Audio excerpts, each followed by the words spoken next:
Good morning and welcome to the Platform Nigeria Institute. My name is Soji Akinyele, and it's an honor to be your moderator as we go through this session that promises to be highly engaging and highly informative as we educate ourselves on the topic Grassroots Mobilization. Now, the Platform Institute is an offshoot of the Platform Nigeria, which is the flagship non-partisan national development and personal development initiative of the Covenant Nation. The aim of the Platform Institute is to provide relevant information to the Nigerian populace to enable us take informed decisions, take informed actions, and better engage in the democratic process and governance of our dear country, Nigeria. Now, this is not the first masterclass of the Institute. We actually began on the 3rd of July with the Politics 101 masterclass, where we were educated on our constitutional rights as citizens, the dynamics of power, and who actually holds power in a democratic setting. That masterclass is available for viewership on YouTube. Just search for The Platform NG, and you can watch that video, and please like our YouTube channel as you do that. Now, today, as I mentioned, we will be discussing grassroots mobilization, and we will do this in two major sessions. The first is a conversation between Pastor Koju, the convener of the Platform Nigeria, and American political strategist Donna Brazile, who has served as two-time chair of the United States Democratic Party, as well as led the presidential campaign of US Senator Al Gore back in 2000. After this session, we will also listen to a seasoned Nigerian politician who has over 4 decades of practice, particularly in Lagos State, Mr. Fuad Oki. You will have the opportunity to ask Mr. Oki questions after his presentation. So I invite you to please engage, pen down your questions, and type them in the Q&A panel provided in this masterclass. And so without further ado, I'd like to turn it over to the conversation between Pastor Koju and American political strategist Donna Brazile. Over to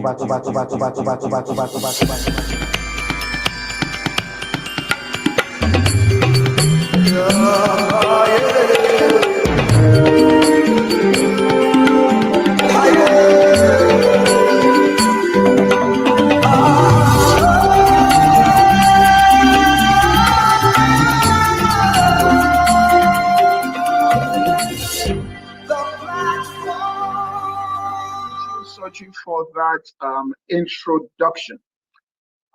This morning, the next session that we have with a very important political figure in United States. She's someone that some of you might have seen her either on CNN News over the years, if you followed politics of America, or on Fox News. And it's a great honor to have her speak and address us in this particular training institute. We did promise we'll get some of the best minds in the world on politics, on democracy, and on democratic institutions, and how to, in enlightening the Nigerian populace on some of these principles. And I'm glad to see that we have one of the finest minds presently in the home of the democracy we practice, the model that we practice in Nigeria, which is we got directly from United States of America. So it's nice to go back to the roots and find out certain things about their thought pattern there. With this, I'd like to welcome Donna Brazile to the Institute this morning. Thank you, ma'am, for taking out time to be with us. Thank you. It is such a great honor. I had the great opportunity to travel to Nigeria back in 2009, following the historic election of Barack Obama and Joe Biden, and I look forward to coming back again. As you know, as an African American, a Black American, I'm well aware of my historical roots in Africa, and I am so pleased that I'm able to speak with you and to members of the Institute. So thank you so much for having me participate. All right. Before she gets into her discourse, I'll do a formal introduction. Donna Brazile is an American political strategist, a campaign manager, and political analyst who served twice as acting chair of the Democratic National committee. In Nigeria, that will mean the chairperson of one of the two prominent political parties in United States of America. So here is either we say she was once the chair of PP or APC, one of the two major political parties. She's currently an ABC contributor, was previously with Fox News, and also as a CNN contributor. She's a member of the Democratic Party. Donna Brazile was the first African-American woman to direct a major presidential campaign, acting as campaign manager for the Al Gore presidential bid in the year 2000.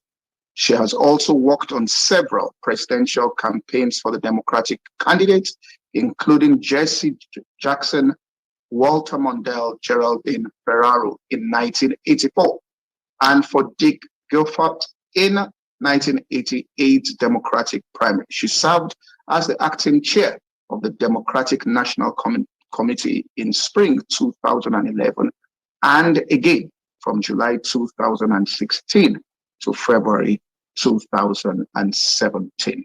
So I'll give the floor to Donna Brazile to speak with us. Well, thank you so much. And it's a great honor, as I mentioned, to talk to you about democracy, grassroots organizing, grassroots mobilization.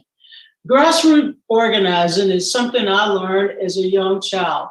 Growing up in the segregated deep south of the United States, I first got active in politics at the age of 9. 4 years after the passage of the Voting Rights Act, which enabled every American to have access and freedom to vote, I went to my friends and their families, their parents, to begin organizing a campaign to build a playground in my community. So you can imagine, my activity with grassroots organizing started as a young girl, and I continued to organize as a young adult following my college education and helping to bring about the historic holiday in honor of Martin Luther King Jr.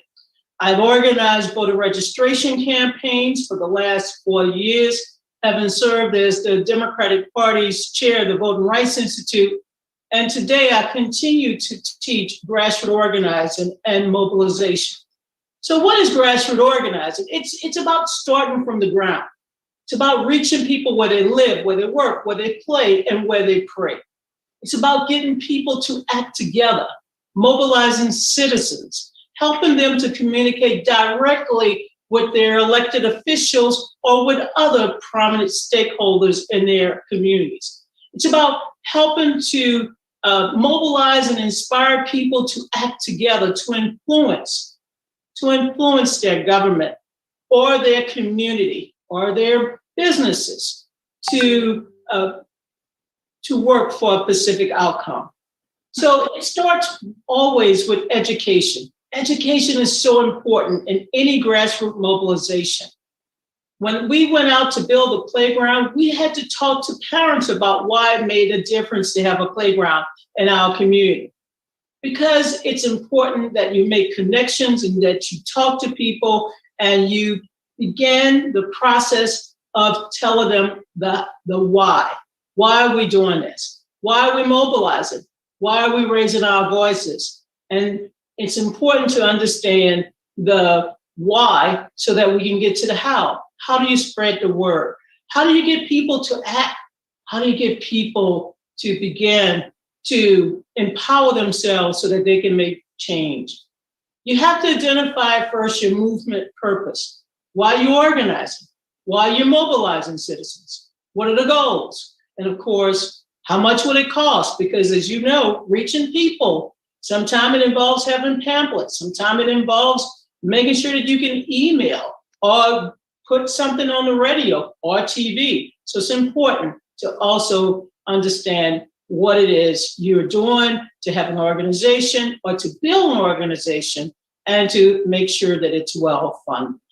Another key objective is to think about the social and political impact that you want to have. Now that's important because often when you're mobilizing citizens, you have to tell them why you're doing it and the outcome that you're desiring. When we went to mobilize students across the United States of America to help make Dr. King's birthday a national holiday, we had to tell them that it involved legislation. And that's important because in order to get something done, often you have to work through the legislative process or the political process that allows you to lobby or advocate for change through those various processes. So I'm going to, before I begin my slide presentation, I'm going to talk a little bit about grassroots strategies. Remember, strategies are different than tactics, and I will also define what some of the tactics. But it's important to define the approach that you are interested in and developing in order to create social and political change. For example, the nonviolent resistance campaign that you saw with the civil rights movement, or the challenges you see today with the social protest movements in the United States called Black Lives Matter. That's also a new way of citizens directly appealing to their government for change in the way police interact with their communities. Economic pressure, political boycotts. And what I mean by that is leveraging your political power so that perhaps you can bring about the change that you need through the private sector. Strategies are not tactics. Tactics are about taking action. Taking action like sit-ins, something that we all saw back during the 1950s and 60s and 1970s here in the United States. Also, filing lawsuits. Of course, to file lawsuits, you've got to have a lawyer, and you have to have someone who understands the legal process. Boycotts, as I mentioned before, are very effective tools. Some of you may recall that throughout the 1980s and 1990s, we led successful boycott campaigns against big national brands like Coca-Cola because we wanted to bring down the apartheid system in South Africa. So we not only raised our voices, but we boycotted and we ensured that the people, whether it was the Shell Corporation or Coca-Cola, understood that we wanted to see change in South Africa. The size and scope of the movement varies. The civil rights movement was a grassroots movement that started on the ground with ordinary citizens. I mean, back in the day, no one knew Martin Luther King's name, but they knew Rosa Parks because she was active in the NAACP. But no sooner than Rosa Parks sat down that day, that cold day in December of 1955, than a young preacher by the name of Martin Luther King Jr. began to organize from the Dexter Baptist Church in Montgomery, Alabama. That movement, as you all know, led to the dismantling of segregation and later to voting rights for all Americans. So it's important to understand the size and scope and to understand that grassroots movements and mobilization start with ordinary citizens. Grassroots movements get their names because they start from the ground and builds up. Now, the ground is very important because the ground is always fertile. There's always people within your community, within perhaps on college campuses, in your churches. There are people who are willing to work with you, alongside you, to bring about change, to use their power, their individual power, to begin to organize in ways to create a dialogue and a conversation. This is important because often we find ourselves talking past one another, that we're not talking about the issues. We're complaining about the circumstances, but we're not talking about the specific things that we would like to see change.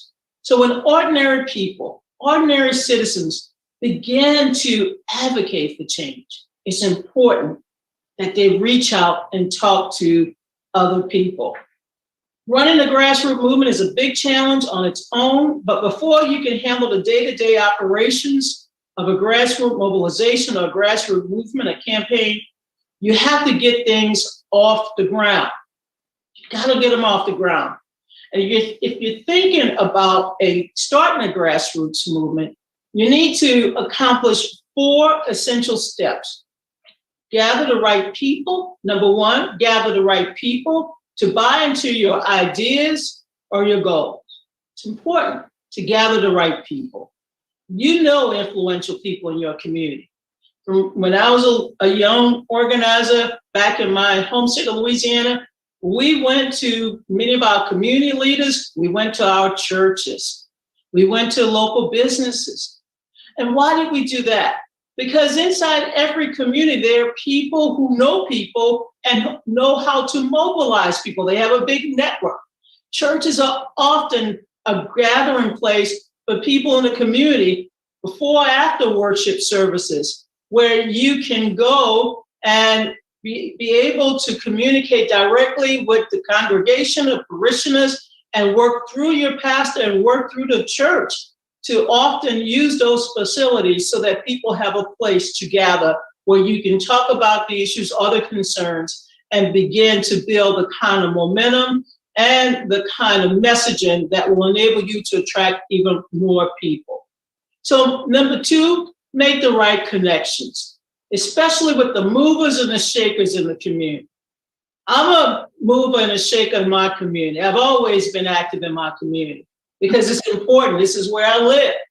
It's also near where I work at Howard University. So I want to be active in my community. And it's very important that you identify those movers and shakers, the people that can help you mobilize even more people to get your message out. Number three, motivate people to commit to being involved in order to make a difference. Yes, you have to motivate people. People are busy these days. They're busy raising their families. They're busy studying. They're busy, of course, working.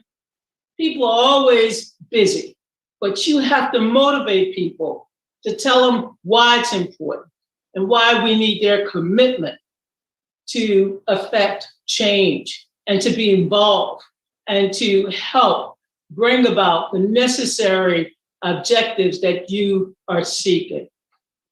And lastly, and most importantly, you have to spread the word so that you can grow your audience, grow the number of people who are helping you by knocking on doors, or if you're doing door-to-door canvassing, I found that to be one of the most effective tools because you get to actually talk to people, look them in the eye, and tell them why this is important for the community or for the places where you live or worship. So before you get started, remember those four things: to inspire people, get the right people to buy into your ideas and goals, make the right connections with the movers and shakers in your community, motivate people to commit to being involved in order to make a difference, and spread the word so that you can grow and accomplish your goals. So I want to bring up some other issues, if it's okay, Pastor, because the most important thing in building grassroots mobilization campaigns and organizing is that it's important that we ask ourselves, what does this movement care about most? What issues are important to us? What are our secondary goals? And how do we wish to accomplish that? Also, will we measure our success by policies we influence, funds we raise, candidates we help to get elected, or by some other measure or metric? And what do we want our movement culture to be like? And I would hope when you start thinking about those questions, the purpose, what do you care most about? What issues are important to you? How will you measure success? How will you raise funds if you need resources? Are you mobilizing for a political campaign to elect candidates or to encourage people to run for office? And of course, what is the movement culture? And of course, what I mean by movement culture, you want to have an inclusive culture. You want to ensure that everyone has a seat at the table, even if you have to bring in a couple of folding chairs, because no one should be left out. Every voice is important. Every person that you want to affiliate with They all are vital and necessary. And we need to ensure that you have an open and welcoming culture. So I think going forward, organizing and advocacy work is often used to influence the public and the public agenda. Civic education is a key ingredient in our democracy, or any democratic form of government that involves people actually being a part of the government that is operating as the key institution in society. Citizen involvement is the most important ingredient. And civic education help us to teach citizens their rights under the law, under the rule of law, and under the Constitution.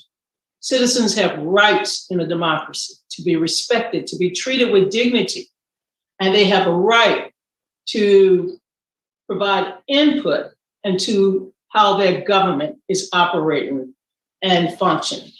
Nonviolent means a nonviolent resistance. Nonviolent resistance was a tactic used during the civil rights struggle to not only broaden the information about what Black people and many others were fighting for, but it was a way to galvanize the nation and bring attention to the inequality that existed in our society.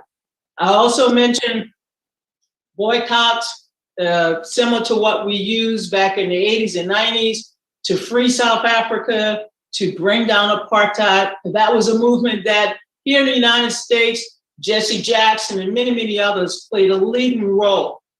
Free Mandela, those economic boycotts really did help to bring about the end of the apartheid government. But direct citizen action is often the most effective way to bring about change. That is, mobilizing citizens to teach them and inspire them to use their power, use their political power, their economic power, use their power and their voices to bring about change.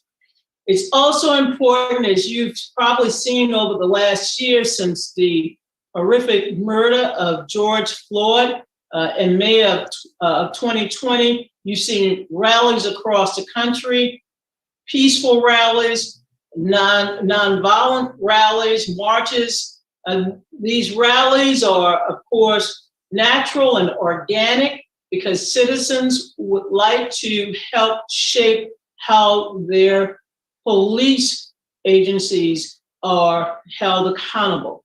So that's another way, another example, I should say, of how citizens are actually getting involved in their own self-government.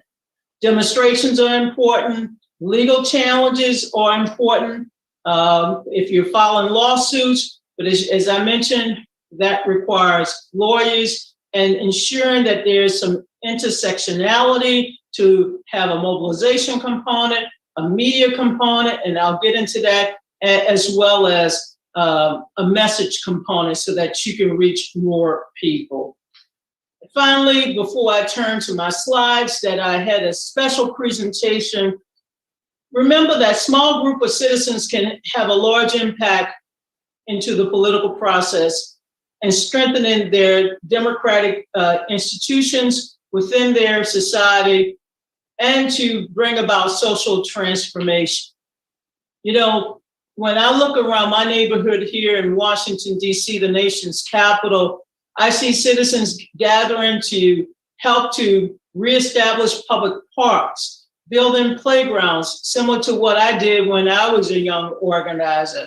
And of course, they are also working to bring about change through voter registration campaign and voter information campaign, getting ready for the next political season.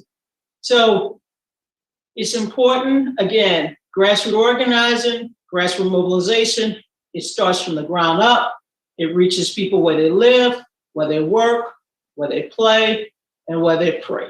I'll stop right now before I go into the slide presentation to see if there are any questions before we proceed. I just want to ask one. Or two questions here. You said you made mention of the fact that people complain about many things, but it's important that you be specific in the things in which you want change. And then again, you spoke here about the goals must be clear. And there's an area I just want you maybe to touch on more, because we have a lot of people, particularly on social media, that just complain about several things. But in order to be effective in driving change, what role, in terms of being specific, how does one do that?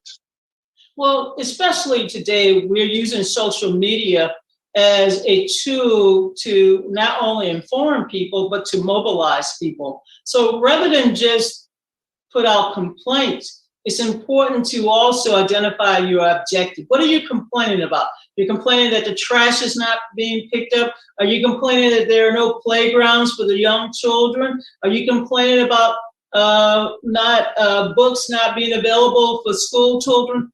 So it's important to identify the complaints and then to try to build a campaign around what the goal is. The goal is to increase the number of playgrounds in our community. The goal is to increase the number of books provided to our students. The goal is to find more jobs in our community. The goal is to open up a community health center.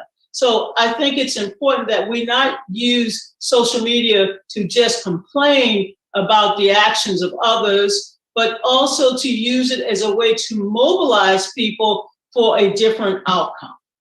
You can use social media. Social media is a very effective tool. Look, when I started organizing, we used 3x5 cards to communicate with people because we didn't have, all of this vast network that we have, the computers and the small phones and so forth. We now have all of that.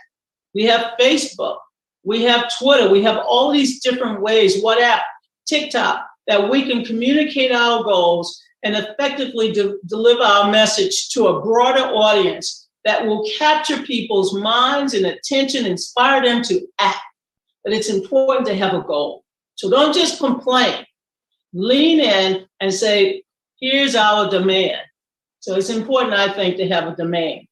The other thing is, Frederick Douglass, one of the early abolitionists here in the United States, who advocated for the end of slavery, and he once said that power concedes nothing without a demand. So what are you demanding? What are you asking for? What are you mobilizing people around? I think it's important to spell that out so that people have something to focus on, an objective they want to reach, and to measure success. When I was organizing the campaign to make Martin Luther King's birthday a national holiday, I was a national mobilization director. And one of the tools that we used, the tactics we used, was to get citizens to sign their name and petition their Congress people directly.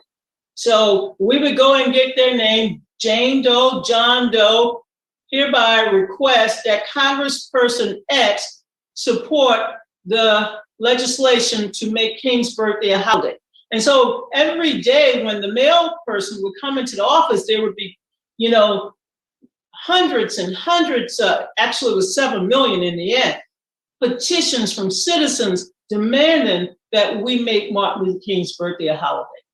That did not come from the lawmakers. It came directly from the people demanding. As you might recall, the singer and human rights activist Stevie Wonder made a song, Happy Birthday, and we used that as another tool to galvanize and inspire and motivate people, along with preachers and congregations across the country that also helped us to mobilize. I don't know if you're familiar with Souls to the Polls.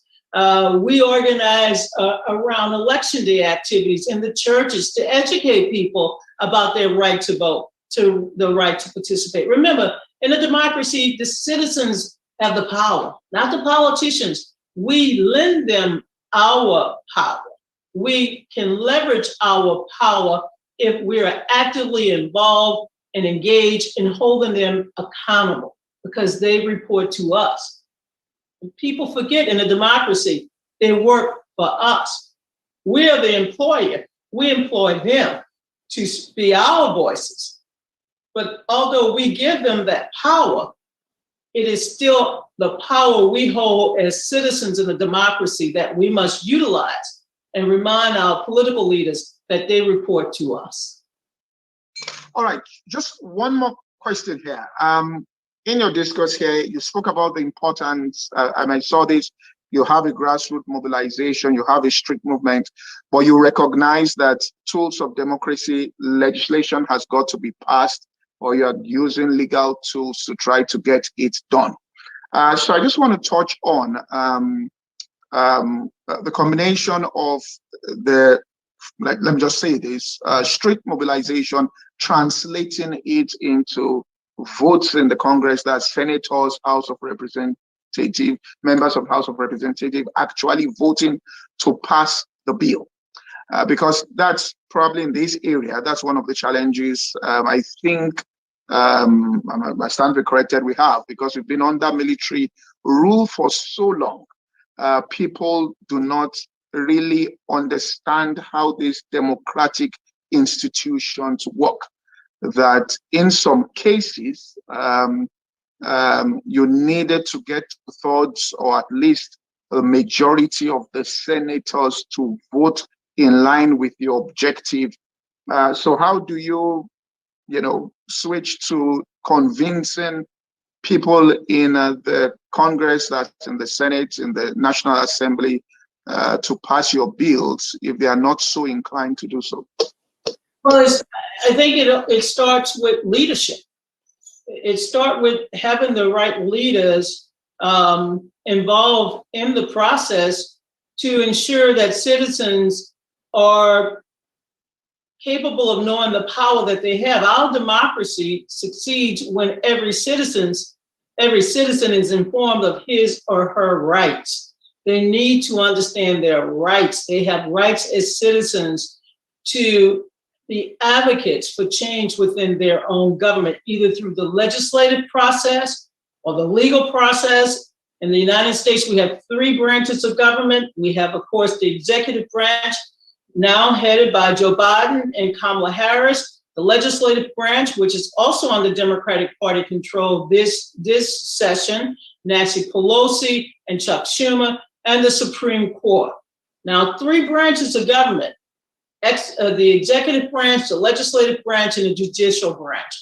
But citizens can have an impact on all 3 branches through direct advocacy, direct mobilization, and of course, when it comes to the legal process, that is a different process because, of course, it starts with filing a lawsuit to challenge a law or to ensure that that law is being properly enforced. So I think it's important that citizens understand that they have different avenues of bringing about credible, concrete change. And that's not just at the national level, but it's also the state level or the local level. We have local governments. We have local councils, parliamentarians, that we can also apply direct pressure through direct organizing to create change. Every lawmaker must proceed within that institution to put forward policy changes. And one citizen can write, a petition saying, as a citizen of as one of your constituents, we are hereby demanding that you hold a town hall meeting so that we can address the spread of the coronavirus. And what are we doing regarding testing, as well as the facilitation of vaccines? Last year, the mayor of the District of Columbia, where I live, placed me on a committee where I was involved in ensuring that the most vulnerable in our society, whether they're homeless or they lack a job, but to make sure that they had access to the testing as well as when the vaccines were rolled out. So you can lobby your government, you can be advocates of your government, and elected officials must respond to the needs of the citizens. And that is part of what a democracy looks like. Every citizen holds power. You're taxpayers.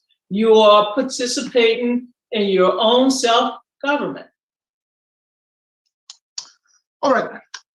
Thank you so much. So we go to the slides and move on. Thank you so much. I put together something, and while, as you know, women are the majority in your society as well as in our society, and I wanted to make sure that women understood their unique role in organizing campaigns, because so often it's difficult to get women to be actively involved in the process. So this is about organizing at the grassroots, but this also applies to young people, millennials, Generation X and Y and Z, because you have the power and you must utilize that power to bring about change. So slide 1 is, again, it's about grassroots mobilization. It's about seasoned power. Grassroots mobilization and organizing at the end of the day is about power. Citizens, your right as citizens to be involved, to stand up. And again, I'm giving you some concrete ways to look at how to be spokespeople for organizing and participating, getting people together to influence a specific outcome. Nigerian women face some serious challenges in society, similar to the challenges we face here in the United States, some of the harmful cultural practices, poverty, the highest maternal mortality rate. And by the way, in the United States, Black women have the highest maternal mortality rate. Inequality, the wage gap. Women are still paid less than men for the same amount of work or the same type of work. Misogynistic laws, and of course, the exclusion of women from the political process, not having women at the table. It's very important that women advocate to be at the table. Again, even if we have to bring in folding chairs. Next slide, please. I wanted to make sure, again, what I mentioned early about what is grassroots organizing and the understanding of why it's important and the how to mobilize, to inspire people, especially at all levels of government. Next slide, please. Why does it matter? Because grassroots movements empower people to act on their own behalf, to use that power that they have to bring about effective change. And I think that this graph, why it's important, the base of power, and how do you use the right to vote, and how do you mobilize groups? Extremely important in our democratic form of government. And how does it work? Next slide, please. It works because we can get people to take collective action, local action, to utilize the leadership, the broad leadership that you have in your community to bring about this change. And of course, to find the resources. Every mobilization requires some resources so that you can get the word out, so that you can develop the content for social media or for TV or radio or email. So that's how it works. And keep it close to the people that you wish to serve. Next one, please. Here's some of the strategies, what I call the meta strategies for grassroots movements. And again, I went over this a little bit before: nonviolent action, civil disobedience, of course, lawsuits challenging the legal authority, legitimacy, political resistance, social transformation, citizen action. Here, just some additional definitions of how you can utilize this. You might notice that I have the Tea Party in 2010. It's on the political resistance. If some of you might recall that after the historic election of our first Black president in 2008, there was a lot of political resistance. The Tea Party movement started out as a very small movement of citizens that did not wish to see government play such a large role in our lives, including providing health care. And that movement is still active. And some people would argue that that movement created the type of dynamics that led to the election of Donald Trump in 2016. So it's very important to understand these different strategies and different movements out there, because not all movements are perfect.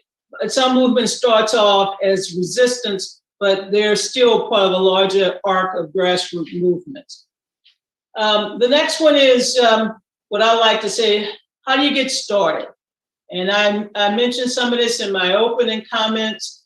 It's so important that you identify who you want to influence. What's your audience? Who's your audience? What are the outcomes? And of course, what's your plan of action and how do you measure success? So that's a very important slide. Next one, please. So important to build capacity, to train, to teach, to learn. What are the skills necessary to coach others so that they feel comfortable when they go and talk to a whole town hall meetings? What are the coalitions that you can deploy to get additional support? I talked about how it was important to have the church involvement, small businesses, Black-owned businesses. It's so important to have all of those ingredients and building the capacity to have a large movement. And of course, development, meaning that you're ready to stand up and begin to find the stakeholders and others that will help you build about the change. But it's important that you train people on how to work together. So here are some of the elements of capacity building.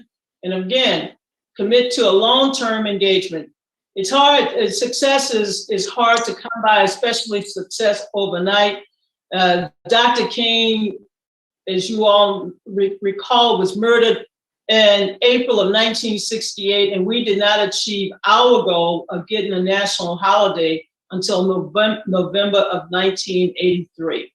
So 15 years of nonstop organizing, but we were there, 15 years. The Free South African movement was almost 20 years. So it's important to create an environment, a political environment, so that you can collaborate with others to find those stakeholders and to ensure equity and inclusion among all of the participants. That's so important now, more important than ever before, that everyone has a seat at the table. Next slide, please. This is a how-to slide, how to build a base, how to engage more people, how to ensure that every participant involved in your grassroots organizing and mobilizing know what the goals are.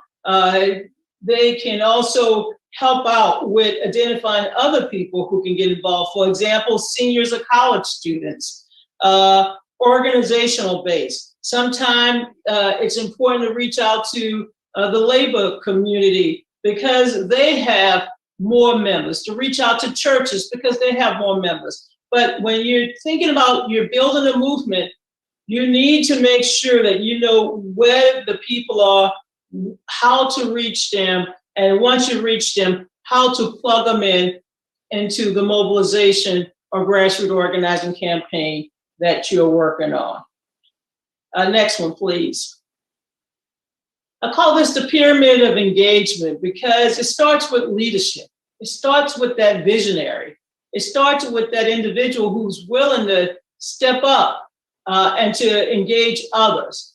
And secondly, the participation and the commitment that you need in order to get the job done. This pyramid is important because as you begin to fill out the leadership and fill out all of the people who are involved in the interest, and before you go public, to have all of these pieces together. It's a pyramid, but I also believe it's essential if you're going to be successful that you're able to bring people in and give people an idea of what they're doing so that everyone feels that they know how to engage and how to help you reach your goal. Here's some of the grassroots practices, best practices. You know, the one thing I like to tell people, and number 5 is my favorite, tell a story. You know, as a little child growing up in the South, I am the daughter of parents that worked hard each and every day, the granddaughter of people who helped to bring about change in terms of ending the slavery, abolition. They were sharecroppers. Tell your story. Who are you? Why are you involved in this campaign? I wanted to help make Martin Luther King's birthday a holiday because he was so important and valuable to my community, gaining the freedom that we had, the freedom to vote. So tell your story. Tell people why you're involved. And as you can see on some of the personalized things that you can do, when I was a young organizer, I was probably one of the best door-to-door campaigners. And when Jesse Jackson campaign came about, Jesse Jackson called upon me to do voter registration drives all across the country because he understood that I like to reach out to people. And most recently, when I was able to get my COVID vaccination, I went to a senior citizen housing complex here in Washington, D.C., the nation's capital, to motivate seniors and others to get their vaccine because, again, I can go door to door. And today I'm on Twitter because I love social media. I love reaching out to people, educating people. So these are some of the best practices, and I encourage you to study this a little bit more. Here's some other ways, some strategies for grassroots mobilization, which include using social networks. Black Lives Matter. I mean, Black Lives Matter started off as a few young people following the murder of Trayvon Martin. And today is millions of citizens across this country, not just Black citizens, but all citizens who not only use that hashtag, but all across this country, you see people with signs and billboards signifying that they are supportive of the Black Lives Matter movement for change. So town hall meetings, finding ways to hold meetups and to engage people both on and offline, meaning utilizing social media, but also the old-fashioned, what we call shoe-licking politicking, going to people where they live, where they work, where they play, and where they pray. And here's this slide here. Each movement rests on a powerful message, what it looks like. Barack Obama was hope and change. Yes, we can. And it resonated not just with Black people, but it resonated with young people because young people felt like they were the change. They were the change that they wanted to see in the United States of America. And because of their support, the United States elected its first Black president. So each movement rests on a powerful message. The civil rights community, we shall overcome. It's important. Free South Africa. It's important to make sure that we can have a message that is compelling, that reaches people where they live, where they work, where they play. And here's some of the tips for effective grassroots communications. Of course, I'm going to use this for some emotional triggers. Play on the emotional triggers, because that's what binds us as human beings. When people are homeless and through no fault of their own, they're being evicted, then it's important that we organize as what you might be seeing today on CNN. There are members of Congress who are sleeping on the steps of the Capitol to demonstrate that there are 6 million Americans who are at risk of being thrown out of their homes. So it's important to utilize those tactics and to make sure that you have a PR strategy and that you have good graphics, good colorful graphic, creative advertising, because often you have to get people's attention. They're busy, they're working, they're taking care of their families. So you gotta make sure that people hear you. Next slide, please. Well, One too many.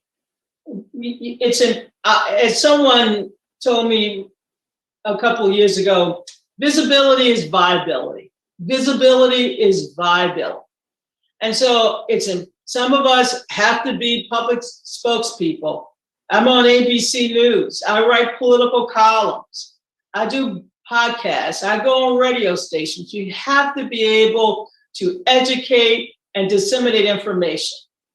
And some of you don't like to be public figures. I never thought of myself as a public figure. I was behind the scene. And, 20 years ago, after becoming Al Gore's campaign manager, I became a quote unquote, a social influencer and a leader that's willing to go public and willing to use my voice to stand up for those who may not know how powerful their voices are. Next slide, please. When we talk about those of you who are grassroots organizing, I'm still an organizer, it's important to understand that the best way to reach people is one-to-one. Reach them, talk to them.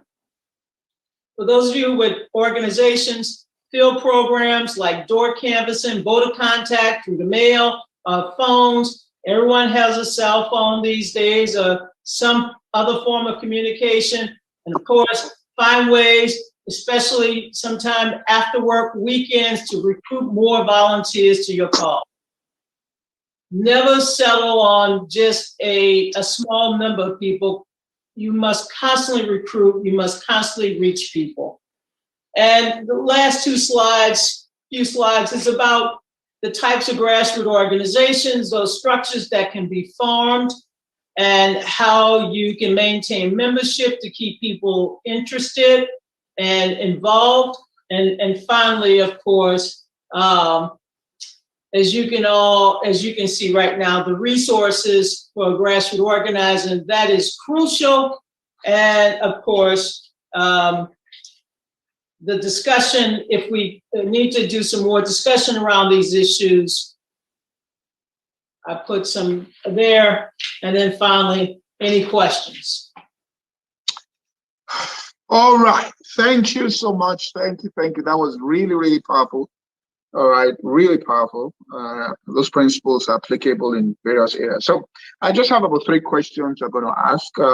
First question I want to ask is this, and it becomes clear to everyone, for everyone.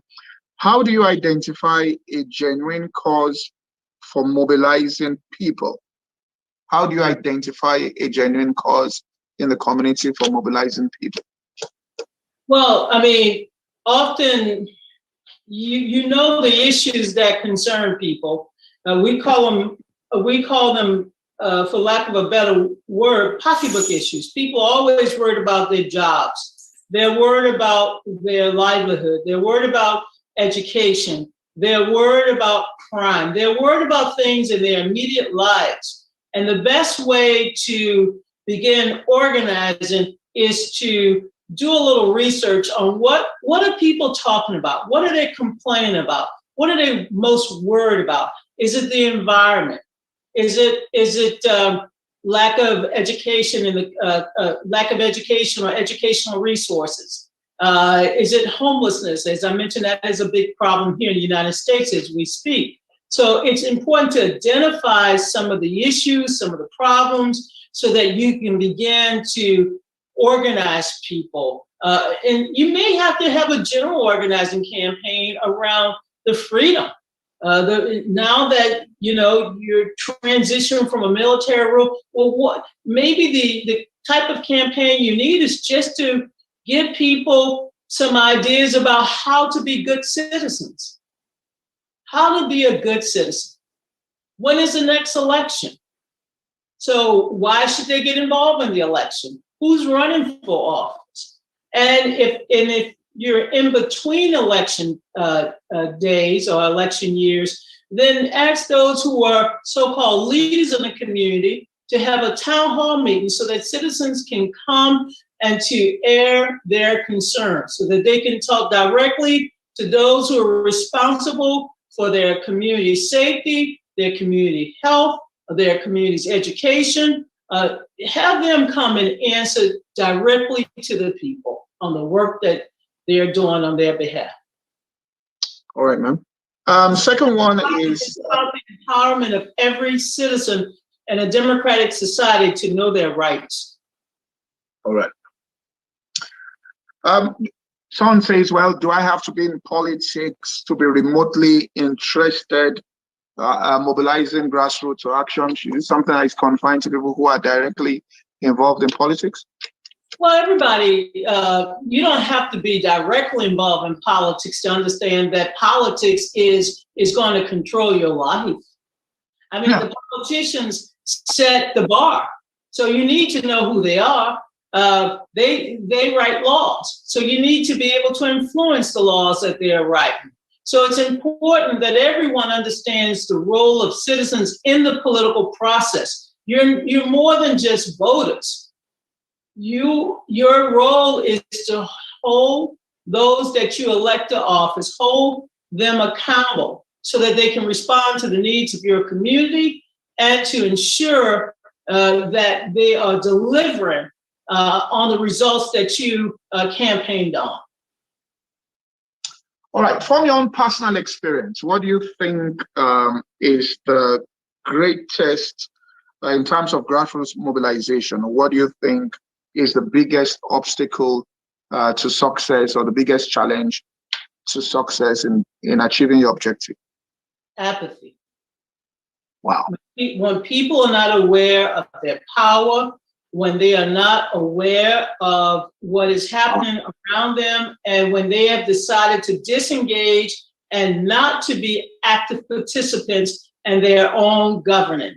If I stop using my mouth and my influence, then I can tell you that the streets and the community in which I live, there will be no one here to pick up the garbage. But because I will call, we have a light that is out at a corner where the children play. I called today and said that light is out. We need a street light. So it's important that we stay engaged, that we stay involved, that we communicate with our neighbors and with each other so that we can have what everyone else is willing to speak up for. And if you're not willing to speak up and to stay actively engaged, then you're not going to see the change. So apathy is, I think, one of the most important challenges we face when we organize. People are like, well, I don't care. It doesn't impact me. It impacts you. It impacts me that this light is not on. It impacts me when the trash is not picked up. It impacts me if there's no playground or no schools or no books for the children. It impacts all of us if the roads are not built to standards, because it impacts our ability to drive. It impacts us if we have a transit system where I can go and get the bus or the train in order to get to work. So this is why you need citizens to be active, to be engaged, and to also make demands upon their elected officials to utilize the resources. After all, it's our tax dollars that they're using. That's the money they're using. They're using our tax dollars. So we are all we're asking for is to use some of those resources to help build up our communities, to bring jobs, to bring good schools, to bring healthcare. Bring it to this community as well as to all of the other communities. All right, my last two questions will be with you. First of all, you're an African-American, you're a woman, the first African-American woman to have led a presidential campaign. So you belong to two minorities in that sense, but you came out and you're on top of your game when it comes to politics in America. How did you surmount the challenges? You know, because many people could throw an excuse into the air. I'm black, I'm a woman, I will never make it. How did you surmount this stuff? I was inspired as a young girl growing up in the segregated South. I saw my grandmother, my grandfather, and my parents, and I saw how hard they were working for us. I'm the third of 9 children. And as a little girl, I would pray and ask God to allow me to help my parents when I got older, and my grandparents, because they worked so hard for us. And so I was inspired as a young girl to get involved and to try to help my family and my community. And I prayed for that. And you know, the Bible says, to whom much is given, much is required. I believe in giving back in order to pay it forward. I come from a people that have struggled, that have made enormous sacrifices to get here. And I want to be part of that generation that would open doors so that more can come through, and more young people, more Black people, more women, more minorities of all kinds. I want them to be able to live the American dream and be able to be a part of this great democracy. And I was motivated at a young age, led by the example of Martin Luther King and his wife, Mrs. Coretta Scott King, by Fannie Lou Hamer, by Jesse Jackson, and so many others. I was raised to make a difference.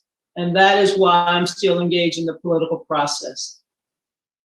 All right, finally, did you ever think in your lifetime an African American will be president of the United States?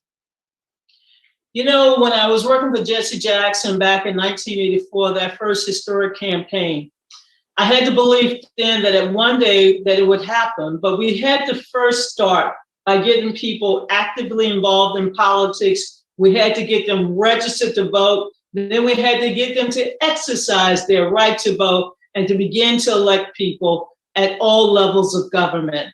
And so by the time I became campaign manager and the year 2000 for Al Gore, I had been able throughout my life to help thousands of African Americans and women get elected to office. And here I was at 40 years of age, ready to lead someone into the White House, but you know what happened. 537 votes later in Florida. We didn't get there, but then 8 years later, we were able to get Barack Obama into the White House. And perhaps my greatest achievement and the achievement of everyone is that we finally got a woman as Vice President of the United States. And last year, we advocated that then Vice President Joe Biden select a Black woman, not just a woman, a Black woman on the ticket. And I am proud that this has happened. This month, we will be celebrating the 1-year anniversary of Kamala Harris being on the ticket. And so, yes, I do believe that as children growing up, my grandmother used to teach us this scripture: do not grow weary in doing good, for in due season you'll reap a harvest if you don't give up. That's from the book Galatians chapter 6, verse 9. So Dr. King's generation didn't give up, nor will my generation ever give up. We're going to continue to work toward a more perfect union. And that's what grassroots organizers do. We continue to do the work day in and day out until we reach our goal. So one day we will have a woman as president, and maybe then, and only then, will I say free at last. But right now we're still working. Thank you, Matt. This has been really powerful. I want to tell you that when they gave me names of people that could speak, and I said, I want you to be the one who will speak from United States of America, I'm deeply satisfied that I made the best decision, and I'll do everything within my power to make as many Nigerians listen to what you discussed here, because it is really transformational. Thank you very much for coming up on this. And I look forward to visiting Africa, but more importantly, to coming back to Nigeria in the future. And please utilize the slides and anything else I can do. You have my email address. Be in touch. And if you come to America, you know, we'll make sure that you get to meet the right people, and come on over to Howard University, and we'll make sure that we can talk to you as well. Thank you so much, ma'am. Thank you so much. And God bless Africa. God bless you. Thank you so much. Thank you.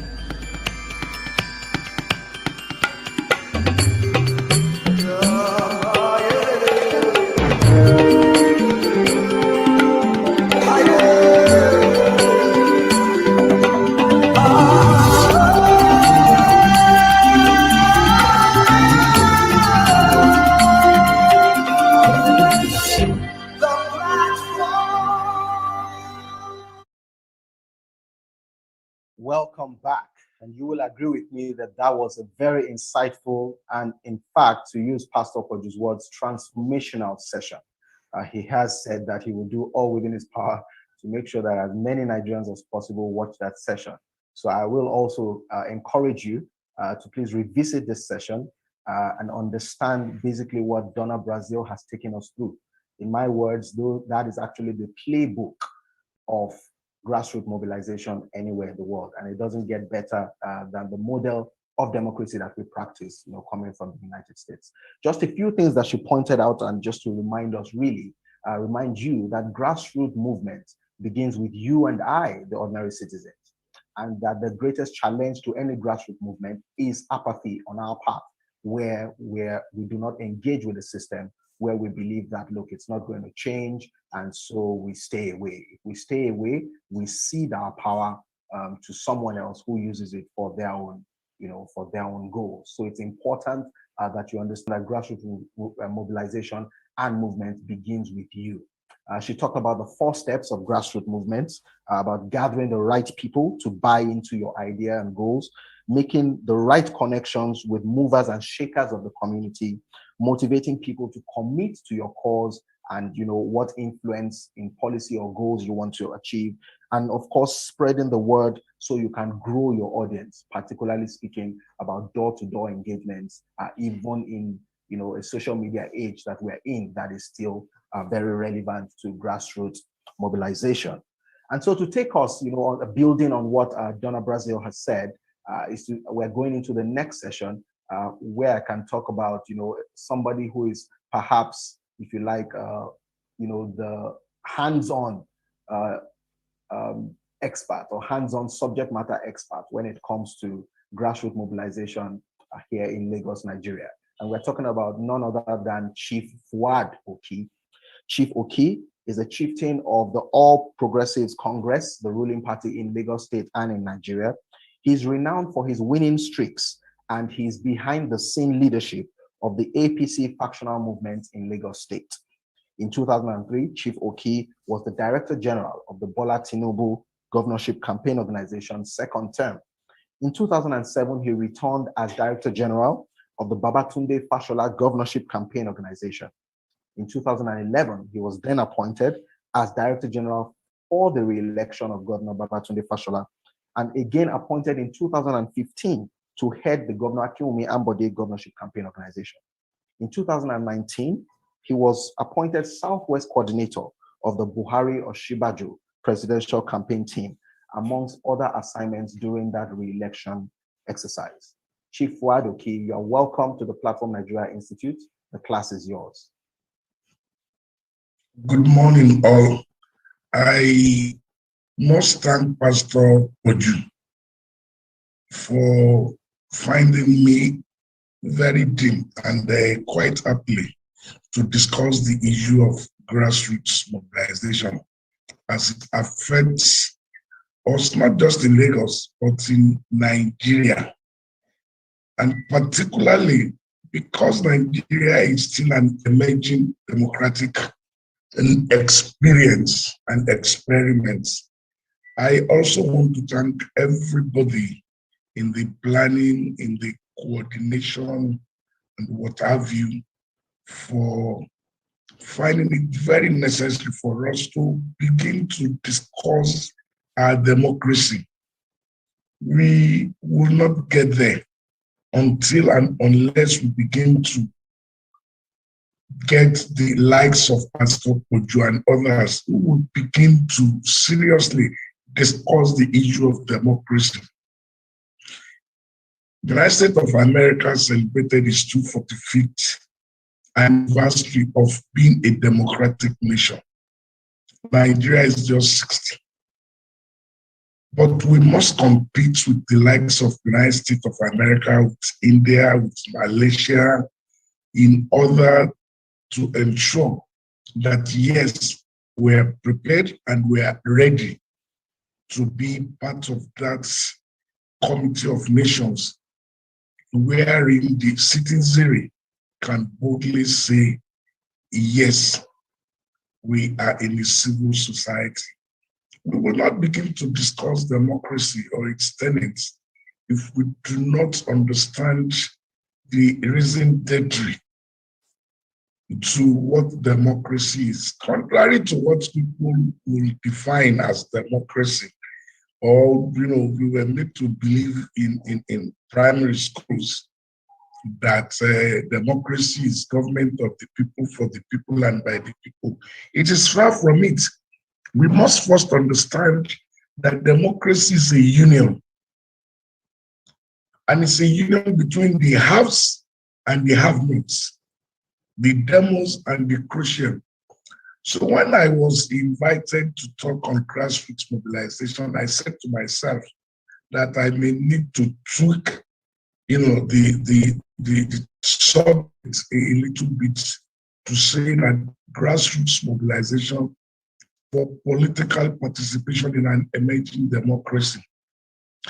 We need to understand very clearly that we will not get democratic if we do not allow a bottom-top approach to how we choose our leaders, to public policy, to issues that are basic to our life, which is the issue of housing, transportation, healthcare, education, rule of law. What we have hitherto, particularly before the emergence of the Fourth Republic, is a situation where the average Nigerian does not care about who governs him or how he's governed. All he wants is ensuring that he puts food on the table for his family. We will not be a society where the rule of law, where basic things of life is available until we begin to ensure and allow participation in how we are governed as a resident directory to our collective livability, to our collective sustainability, to our collective aspiration as a people. So what I tried to do, therefore, is to say, let us look at grassroots mobilization within the context of our nation as an emerging democracy. Gladly, we've been able to take the turn, and therefore, we now need to begin to understand what is grassroots. Grassroots is defined in so many ways, but for the purpose of this discussion, I want to say that grassroots are a type of movement or a campaign that attempts, the word here is to attempt and to mobilize. There are so many people who will say, oh, we're grassrooters, we are this, we are that, and you often find them not talking about mobilizing individuals, bringing people together, in ensuring that we have a bottom-top approach. It is also an effort to mobilize people for certain reasons. For the purpose of this discussion, it will be to mobilize people to come out to vote, to exercise what is called their franchise, which again is a social contract between the people and the leaders, or between the governed and the governor. It is also an effort in mobilizing our voices towards policies, either in addressing a particular policy or a particular issue by lobbying, by coming together to say, we want to tell policymakers, we want to tell our leaders, this is what we feel, or this is how we feel about a particular issue. So grassroots must be clearly understood within this context, that it is a bottom-top thing. It's a situation where you call your neighbors, you call your peers, you discuss issues that will affect not just you, but will affect the community or the society. Sometimes it could be environmental.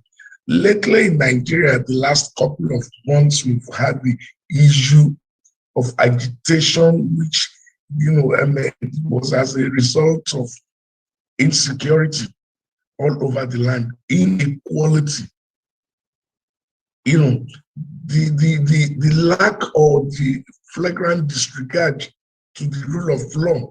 So wherever you turn to, using states or geopolitical sentiments, you find the same problem, albeit in different moods. Can I have the next slide, please? Yes. So there is need for us, therefore, to clearly look at the features of grassroots movement, or as I say, campaign. No, go back to that slide, please. Yes. And in essence, it is about mobilizing the mass of people to participate in public.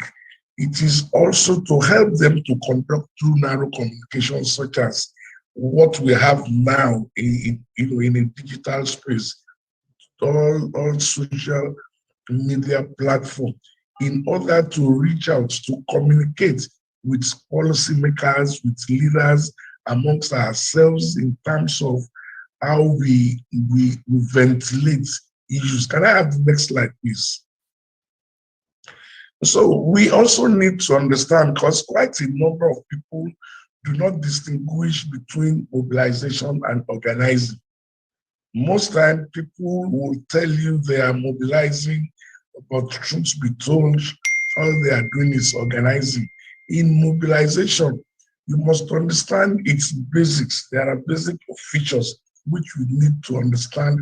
And I want to go back to the analog era, where we started, as grassroots mobilizers, where you need to take, mobilizational campaign to the market, to motor park, to town hall meetings, and what have you, which then was essentially physical. And so you want to understand that grassroots movement is an organized effort undertaken by a person or group of individuals in an environment, in geographical, space, to discuss issues that are basics to them. Sometimes it could be policy, sometimes you want to influence an outcome. And it is the harnessing, of all of these thoughts. An example is the issue of Lekki toll gates about 10 years ago, when Governor Babatunde Fashola was at the Elms, and the people of Lekki were like, we have reluctantly agreed and accepted just one toll gate. We will not allow you to put up another toll gate. And they took a lot of mobilization by the traditional institutions, CBOs, CSOs, NGOs, to come together to say, hey, we will accept only one toll gate. We will not accept the other.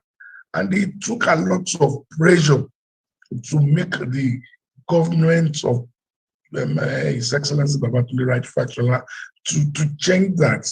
I also remember Pastor Oju also lending a voice then, about why this is not, good enough. The economy was not buoyant, and you cannot, ask cost if you're trying to get the ordinary man help. It is not by erecting another toll gate. These are ways to mobilizing people. You now talk about organizing. Can I have the next slide, please? And so you now see the difference clearly. Organizing within the context of grassroots mobilization, it's in ensuring that you not only talk to people, you not only ventilate policy issues or policy position, amongst, the people. It is also in ensuring that you appropriately, sometimes compartmentalize these issues and then cascade it into bringing them out. So it is not just about shouting or crying, in social media, in voice notes and what have you, but also bringing them out in such a way that there will be effects on policymakers, and that will impact, you see, policy decisions and the policy trust. Can I have the next slide? So then the issue is, what then is grassroots mobilization? Unfortunately, today, lots of politicians or political parties or political group will shout, so, you know, they are super grassroots mobilizers, they are these, but in truth, they're not really mobilizing the grassroots. Rather, they, pardon my choice of words, they are enforcers, you know, pushing people to take a particular course of action born out of their desire. So when we talk about grassroots movements or grassroots mobilization, we must begin to look at the basic ingredients, that is community engagements. How do you engage the community? How do you go to Jankara markets or Kaura Namuda markets in Oshodi, or you go to Ikorodu, cattle markets, to inform, to engage, sometimes to educate the people or members of the community why you think this is the way to go, why you think there is need to engage with policy makers, with political leaders in matters that will affect all. Next slide, please.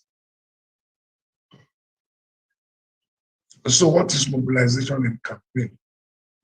This is very interesting, and this is one of my, you know, I'm a key area of specialization, which has greatly helped me since the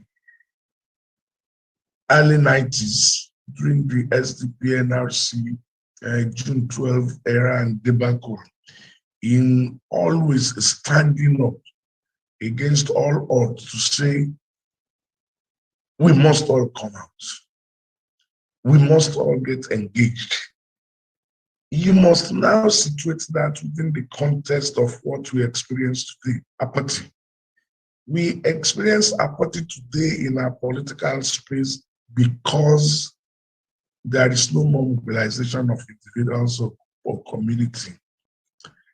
Because issue-based campaign is again not happening any longer. So mobilization in campaign essentially speaks to the process in engaging, in motivating, in bringing people out to demand for certain things. When you look at the events of the last 2-3 weeks, particularly in Lagos with the local government election, you now begin to ask a question. Let us take APC. Today, APC claimed in Lagos State to have 2.5 million membership as at February 2021. Meanwhile, the total number of votes recorded, and I'm choosing my words, not cast, recorded in Lagos, it's less than 800,000. So you begin to ask the question, does it mean that if it is only APC members that have come out to cast their votes, why would we have 800,000 from your supposed 2.5 million membership? The question is this: even the party members were not engaged. Up till about 72 hours before the election, a lot of APC party members do not know whether election will hold on July 24th because they've been disenfranchised and there were no policy issues. Now you now bring that back to the general public. Many Lagosians don't know there was any exercise in sight. Again, because we feel it is a matter of them and us, we also do not bother to ventilate our positions. And this is where I want to thank the platform that you have really started to look at ways to deepen our democratic ethos. And you can only, but continue, along this line. So you begin to also look at what is grassroots mobilization and what are the impacts, if any, which I call the power. We must begin to ventilate in the various communities by way of mobilizing them through just one education, that you have power to determine who governs you.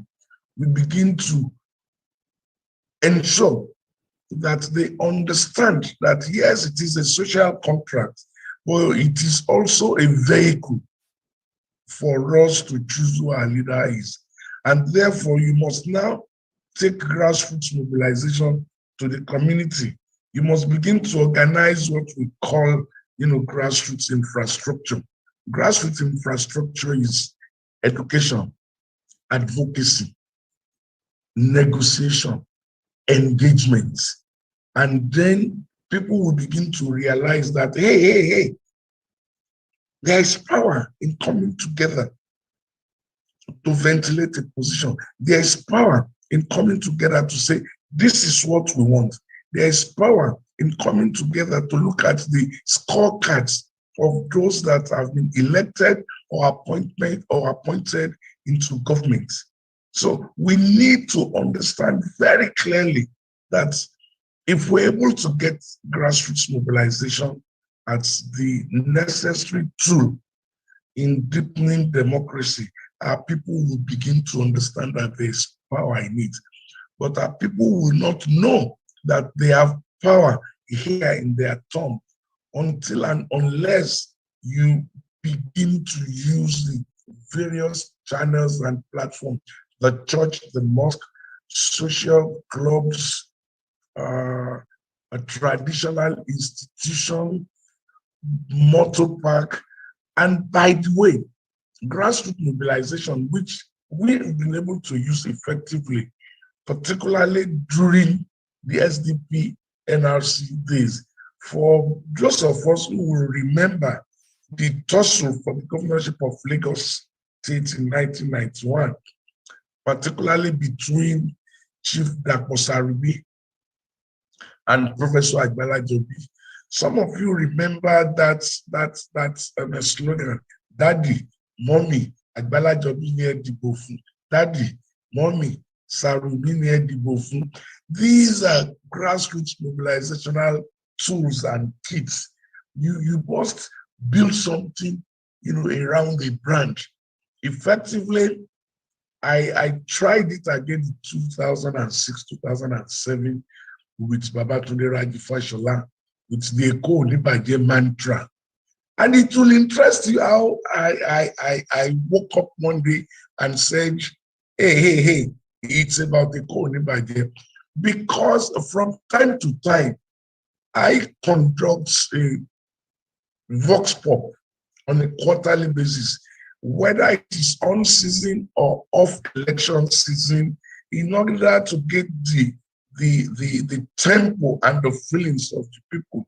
And I realized that the period 2005 to 2006 third quarter, that Lagos have started feeling, disenchanted, and there is a trust deficit between the government and the people, occasioned by dislocation that was caused in 2002, which was an intra-party issue but snowballed into the public consciousness.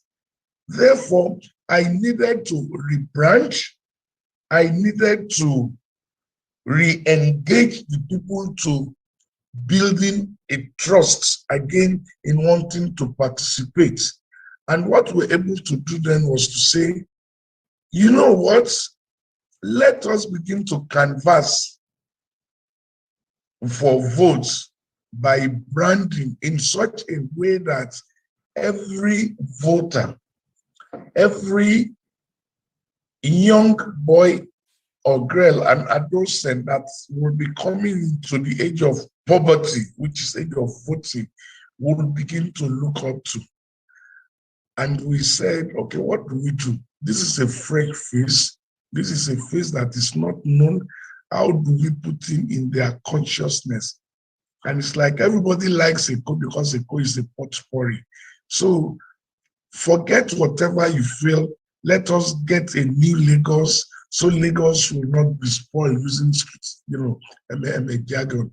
So hence, Eko Onibaje, Eko Onibaje, DRF Eko Onibaje. We further went again to canvass that same brand amongst the blue-collar workers or our so-called middle class by saying Babatunde Raji Fashola is equal to a bright and rewarding future for Lagos. I'm happy Lagosians accept that because we actually took it bottom top, from market to market, big, small, medium, micro markets place, taxi park to taxi park, motor park to motor Recording park, in progress. like the Jehovah Witness, Crusaders, going into buses, canvassing. In this case, not votes, but canvassing for the support of a Renaissance Lagos, which is Eko Onibaje. And for you to understand grassroots mobilization, particularly in an emerging setting, you must understand that the number one issue, the basic, it's canvassing. It's going in there and bringing people together by educating them, by advocating, a position, and in ensuring, you see, that they buy into it. Can I have the next slide, sir? The next one. So in doing that, you must ensure, you see, that it will begin to gather momentum the moment you turn it into a song, morning, afternoon, night. The moment you begin to, and you must start rather by drawing a very scary picture, which will now go into people's sensibility, a picture of gloom. And that if we don't do this, this is what will happen. We had better Recording in progress. Take another course at our situation.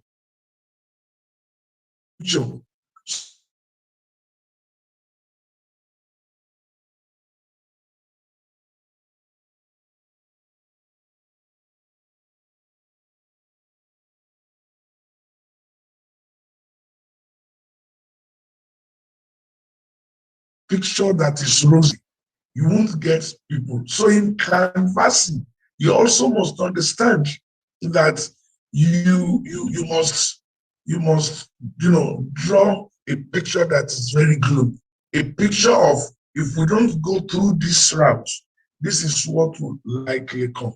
And when this comes, where do you want to face? Where do you want to head? These are exhaustive. You can localize all of this, but you must understand that grassroots mobilization entails canvassing, which talks about advocacy, which talks about education. You must also draw a globe picture for people to begin to take you seriously. And for you to understand that, you look at the issue of agitation, particularly in the Southwest, people want to do a nation. The only way so far that we've been able to mobilize and galvanize people in wanting to agitate for an Odua nation has to do with the gloomy picture that is being presented to the average Southwesterner. Oh, the Fulani jihadists want to do this. Oh, this want to do that. The issue of hazards, the issue, because it is about insecurity. So the moment people realize we had better stand up for this, else we will be doomed. We had better stand up for this. And that is the trust, of canvassing or for canvassing in order to mobilize people, towards the direction which you think they should take. And that is what is used in political grassroots mobilization. That, this government has not done well, this government has not done this government has not done that. This seems to be the destination. And unless you do this, you do that, unless you come out in your number to speak up, to use your tongue, to speak out, then we are doomed. And that will make it. When you embark on grassroots mobilization, you don't draw rosy pictures because you want to draw people out of their comfort zones, even when such zones are not really comfortable. But our people have an attitude of, laissez-faire. It's a fait accompli, so why do I want to bother myself? Let the chiefs fall where they might be. I don't think it will be, worse than this. So let me just, like Sierra Leone would say, left for beer. Let me just bear it. And that is not what you want to do. What you really want to do is to bring people out to begin to play their roles, to begin to take part in how best, they contribute in understanding what to do.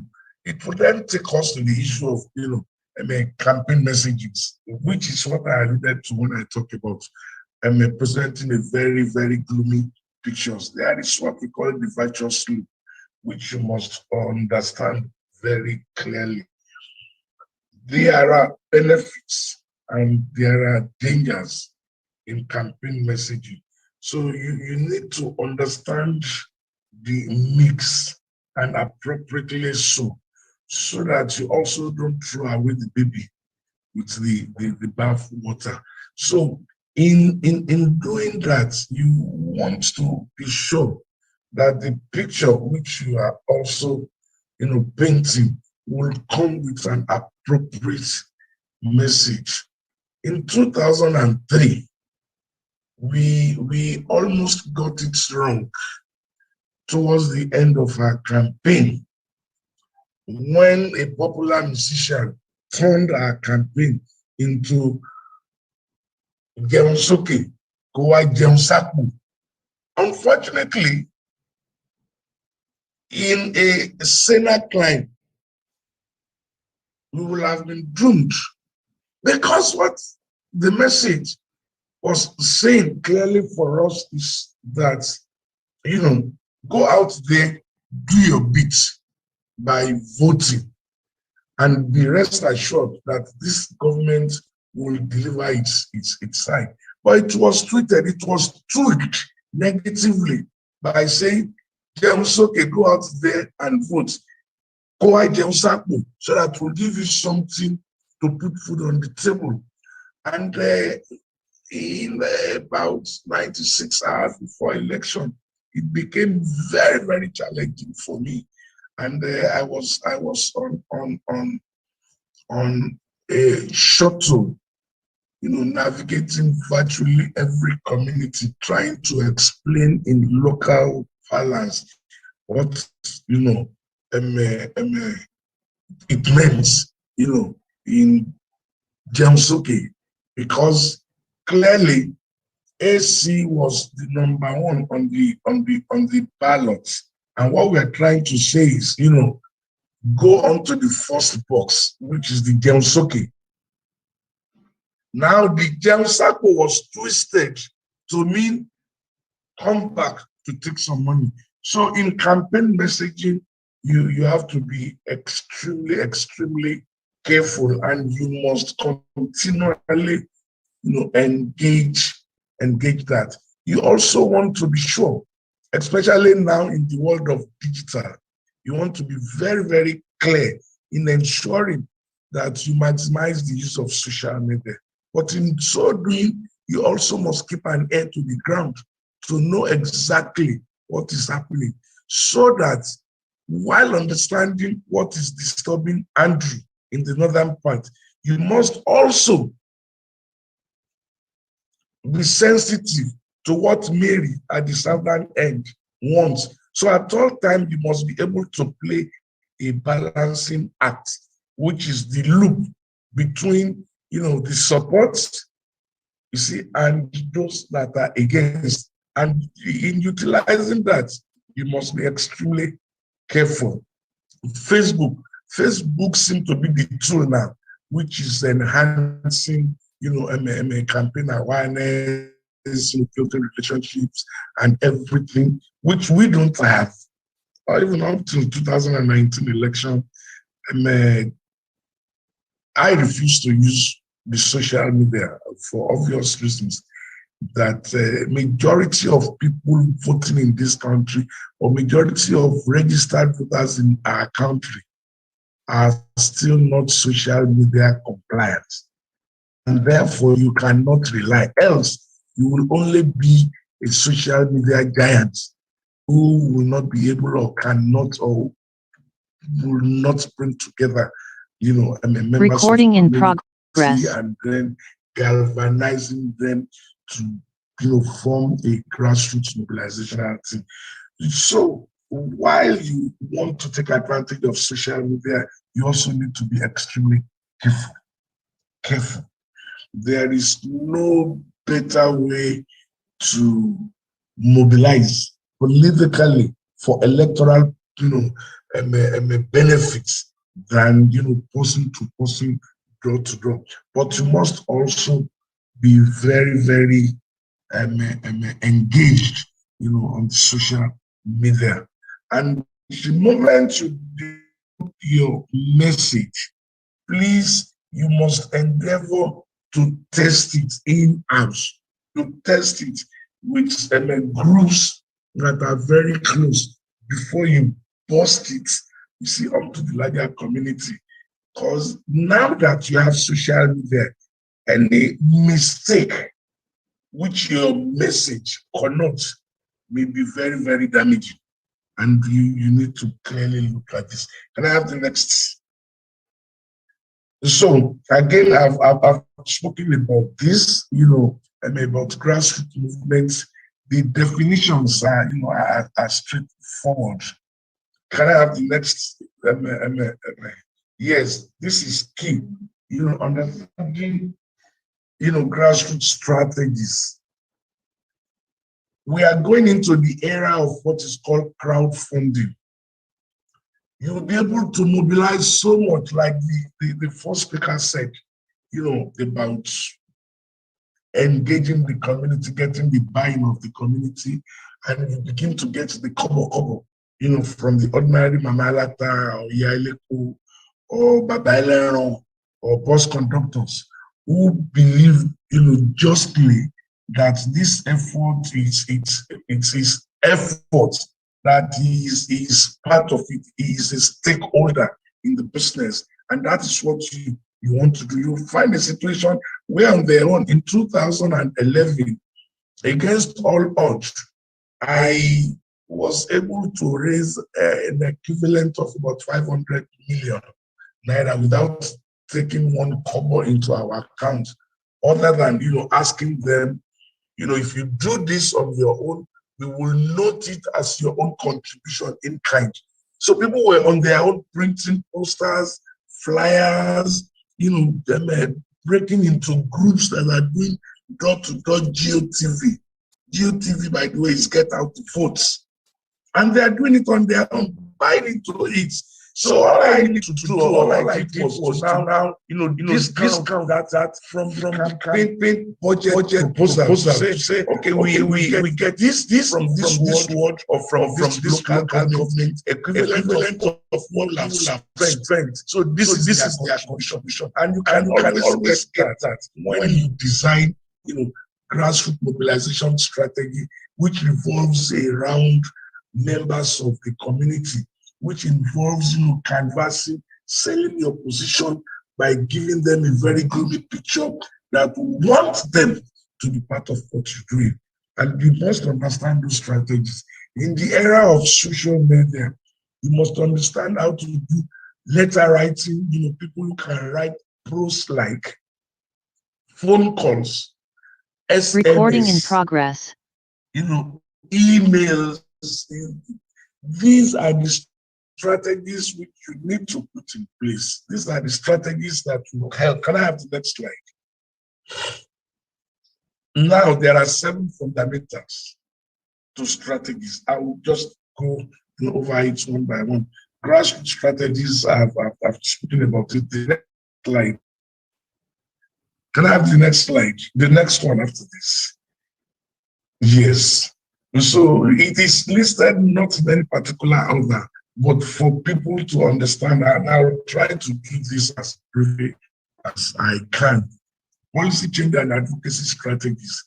This speaks to the issue of NSAS, and then clearly we must give it to the young men and women who stood out against all odds. And I want to challenge Pastor Boju that you need to look for a way to bring back the Sorosoki generation. They've done very well. They showed resilience, they showed commitment, they showed organizational skill, and you know what they show that is so much more important and uppermost? Empathy. These young boys and girls were first and foremost Nigerians and not Yoruba or Igbo or Hausa. They were Nigerians. They showed resilience. Pastor Paul, it's a challenge for you, my brother, to please go out there and begin to speak to the Sorosoki generation. This should be your grassroots mobilization effort to bring them back. After all, Yoruba will say Teshimba Dani and Tuguni. They must come back. They've also shown that non-violent action, because I was there, I was involved from the back. The Sorosoki thing was mismanaged by our government, both at the state and federal. And I've challenged them, come and arrest me. Because we have pictorial evidence. I was in Ikaja Alausa when they were attacked. We know those who attacked them, where they came from. We know the source. And these were nothing but from government. But that's not the issue for this discussion. The issues is just that our people must understand that for grassroots mobilizational efforts, all of this must be taken, into cognizance. And I have the next slide, please. Yes, go. These are things which I have listed. Again, go, please go.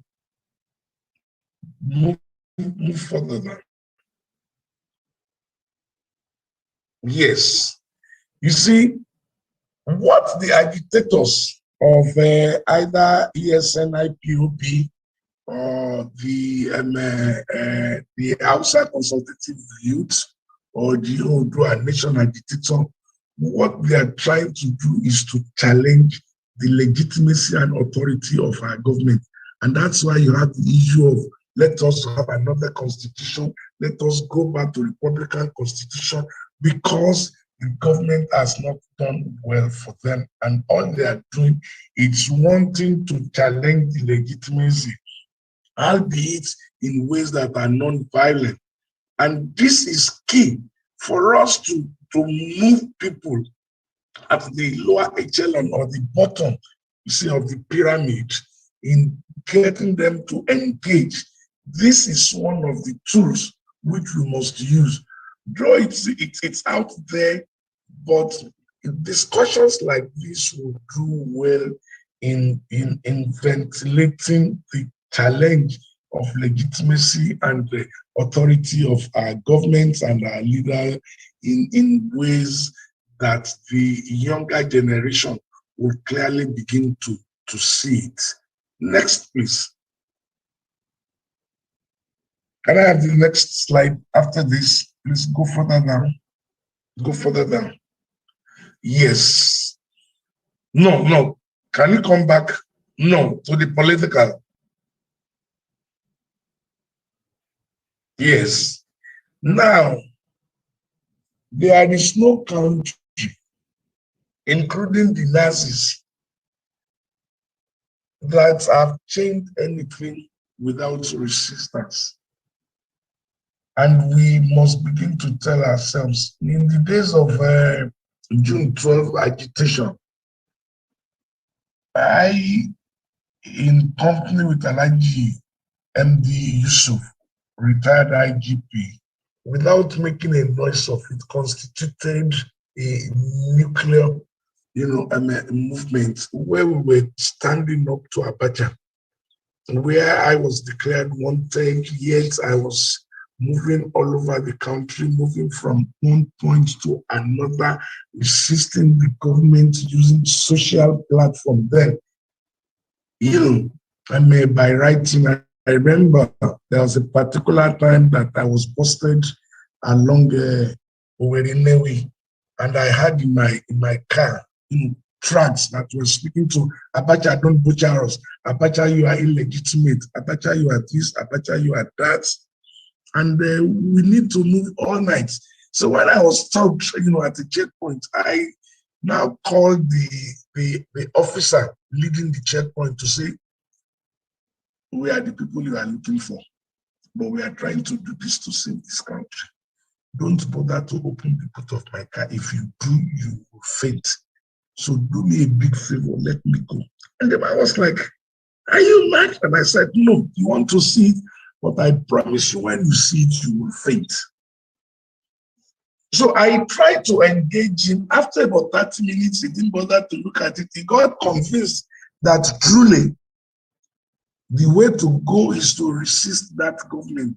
And we fought the government on, to a standstill until when God in his infinite ways and mercy took Abacha away. Not because we are deserving of it, no, but because the downtrodden have gotten to a position where the next thing for them was to take onto the streets and invite Abacha and his hunter to kill as many Nigerians as they can. And we must understand that one of the tools for grassroots mobilization must also be hinged on political resistance. I think I have come as tacitly as I can exchange ideas. Maybe I should take questions at this moment. We've talked about transformational model in my view. Can I have the next, which is the last? No, not the economic wins and leveraging. Yes. No, come back to the citizens. No, before this. Yes. You see, we call it CAI, which is Citizen Action and Empowerment, which we use at the CBO basis. CBO is, a community-based organization by, encouraging CBOs to look at, their peculiarities and begin to build, an empowerment team. Sometimes you do this with as 5,000, 10,000 by looking at the most vulnerable and giving them empowerment, not just throwing money at them, but looking at, okay, she's selling pure water. Where is the source of her supply?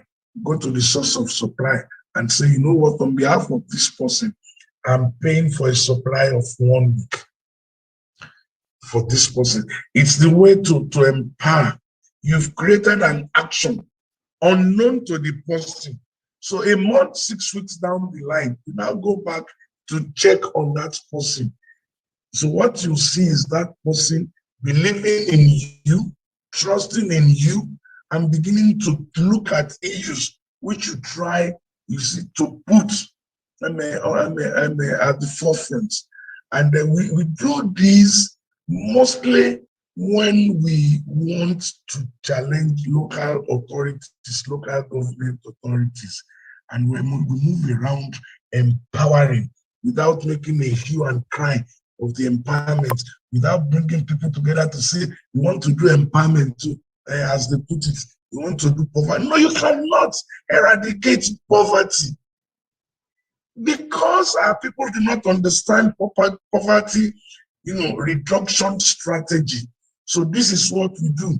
We use KAI, and when we adopt KAI as a grassroots mobilizational tool, we've been able to subtly put pressures on these local governments by exposing, their incapacity and not having anything to deliver in terms of services. So we also need to understand very clearly that the KAI is a very potent tool that we also must explore, especially when you are looking at grassroots mobilization. You want to exploit, in designing various empowerment schemes, but knowing fully well that it's a call to citizen action down the line. And can I have the next one, please? The next slide. No, yes. So the issue is, what exactly, no, come back. What exactly is grassroots politics? Grassroots politics. Grassroots politics speaks absolutely to the engagement and involvement of people at the bottom of the pyramid, coming to participate in the ways they are governed, coming to participate on issues that are dear to their hearts, coming to participate in lending their voice to the way they should be governed. The only way to go about that, again, is to take us to where we started, which is, mobilizing people at that level to say, now, 2 weeks ago, we have returned Chancellor whose basis of legitimacy was only 500 votes from a political electoral ward of about 25,000 people. So you now ask yourself, why did we give our franchise to someone who is not popular? Again, because you did not participate in grassroots politics. You don't have to be in APC or in PDP or in YPP, but you must participate in politics by coming together in your space.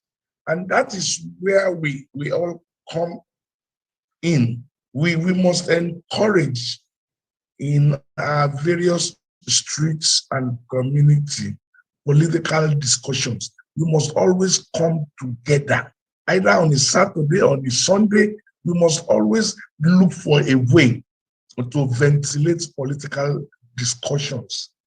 And when you begin to do that, the end result is you are building up a grassroots mobilizational team that will be out there during electionary period to speak to who you want, to determine the qualities of your leadership, to determine the suitability or the capability of those you want to elect. And that is the essence of mobilization. But you must first play the politics, not by joining political parties. Lately, I tell people, and maybe I should also say it here, that part of the things we must do going forward, it's in mobilizing people to always go out to vote, not necessarily for a political party, but to void their ballots, because clearly it's in the Constitution. There's a threshold of voided ballots. When voided ballots gets to that threshold, that election stand cancelled. And maybe that is one of the mobilizational tools we must even start with, so that as opposed to being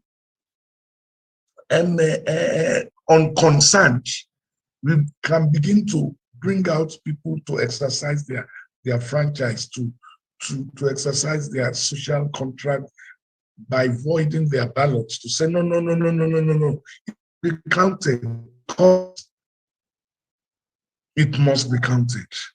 And these are ways, to activate or ignite grassroots politics and begin to building a momentum into the next election cycle, where we can move from what we have today, which is about 27.6, 27.7 or thereabouts, maybe to a global practices threshold of minimum of 38% of total registered votes. If today in Lagos, as of the last count, we have 6.4 million voters, and all that we can muster at the end of 2019 was a meager 1.5 million votes, I think we have a problem. And in going forward, we must begin to build that momentum through grassroots politics by canvassing, educating, advocating, for people, by bringing them together. When you do that, you'll have activated not you particularly, but the support base of the grassroots mobilizational movements, which we seek, to use in deepening our democratic practice and ethos.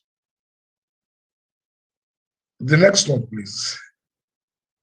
Thank you very much. And I would gladly want to take questions and possibly dissensions or clarifications.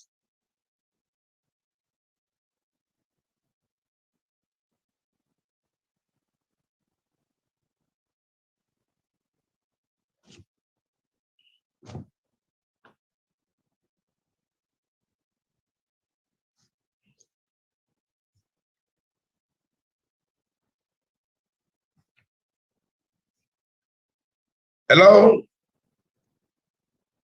Hello?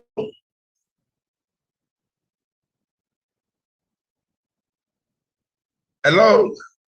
Okay, thank you very much, Chief Oki. We'll just take a very short commercial break, and then we'll begin with the question and answer section. Thank you, sir. Back.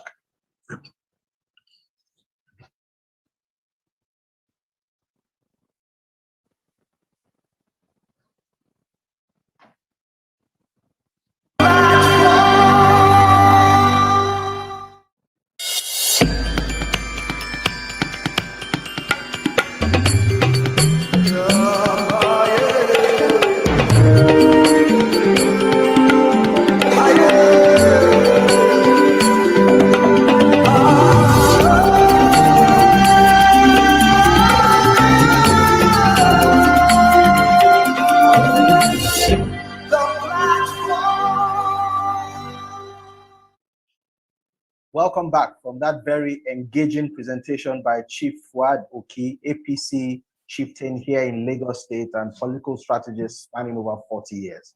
Indeed, the Platform Institute is powered by the Platform Nigeria, which is an initiative of the Covenant Nation. And we are very grateful to our senior pastor, Pastor Koju Oyemade, for convening the platform and also for founding this institute. We're going into the question and answer section now, and we have a few questions that have already been, typed in the Q&A panel of this masterclass. And I'd just like to take those questions one at a time with Chief Oki. Now, sir, you had, already explained some of this, and we'd just like you to go a little deeper, particularly in the context of how the questions have been framed. You've talked about grassroots mobilization, canvassing, grassroots politics and all of that. And so you recall, and you've alluded to it, 10 months ago, we perhaps had something like a grassroots mobilization here, of the young population in Nigeria protesting against police brutality and underlying political change. Now, fast forward 10 months later, we then witness, the local government elections, or what you can call grassroots elections, and you see a level of what you can call extreme political apathy.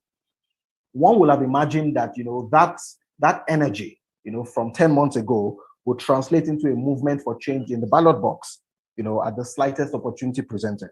So really the question is, and just to, engage you further, how do you convert that energy of a street revolution, in the sense, among the youth? How do you convert that and translate it, into one that actually effects change in the ballot box, understanding that that is where change can happen? Thank you very much. Again, I want to challenge my brother, Pastor Koju. Part of the way forward in doing just that is what the platform is doing now, and it must be deepened. I alluded to the fact that we must accept very clearly that, again, the Sorosuke generation did very well. But when they were cowed, there was nobody to stand up for them. I had to cause a letter published in telling them that we have done very well, and indeed our generations have failed them, and they should please go out in their numbers, and someone like me will be there with and for them. Pastor Adepoju and other, I'm a forward-looking, concerned Nigerians to also come out. But I want to challenge the platform. And then going forward, I am a convert, and I will be involved in all the activities of the platform going forward. We must look for a way to have a public discourse, not virtually now, physically, possibly at the Covenant ground, where we will encourage all of these young men and girls to come out, and we speak to them. We encourage them not to feel, because as I speak with you, they feel lost. They have not seen something like what the platform is doing to further encourage them. And the only way to do that is for us to encourage them. We must not allow that energy, to whistle. Their voices have been muzzled. We must come out to stand up for them. They needed people like Pastor Koju to come out to say, hey, you know what? Go back in there.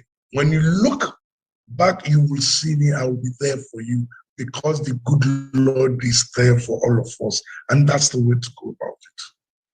Thank you very much, Chief Oki. There's a second question here which rides on, the first that has been asked. So we agree, and the topic of your presentation basically put it, democracy in an emerging, or rather in a grassroots mobilization in an emerging democracy. So agreeing that Nigeria is an emerging democracy, and we have seen, rampant, situations or allegations, if you like, of vote buying, vote selling, and all of that, and other corrupt practices during votes, during electoral exercises. And understanding that many of the people, who perhaps may be the, if you like, modern candidates or new candidates away from the old guard, as you may want to term them, do not have the same, funding machinery, that the old guard may have, or, incumbent political leaders may have.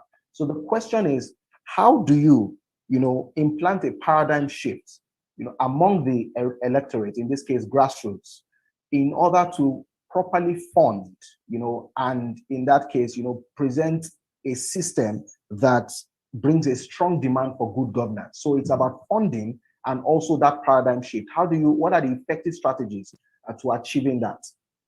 Thank you. Thank you again. Let me quickly say this, that feeling of funding has always been the veil which they put on our face. in order to scare us. I have done midwifery in Lagos 5 times and in several satellite states. Cumulatively, in the last 21 years, I have delivered, over 15, states and federal constituency elections. And I tell you what, there's a popular Yoruba adage which says, "Boju boju olorombo," that, take cover, take cover. The sheriff is coming around. You know what, my brother, there's no sheriff nowhere. It's just one person, who is making you to believe there's a sheriff. The way to go about it again, it's in all of us concerned. The Muiz Banere of this world, the Tunde Fashola of this world, Pastor Kojo of this world, my other, pastor brother, all of us come out to say,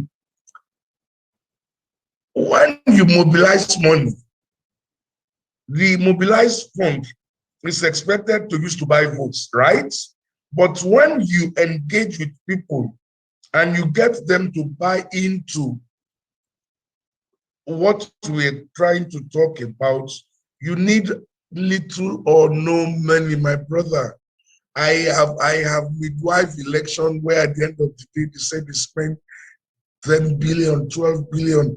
I look at the budget which I presented. It is meager. It is nothing but lies. When you have the people, I'm not saying you don't need money, but not the humongous amount they call. It is nothing but lies. Okay, thank you very much for that, sir. Thank you. That's quite enlightening.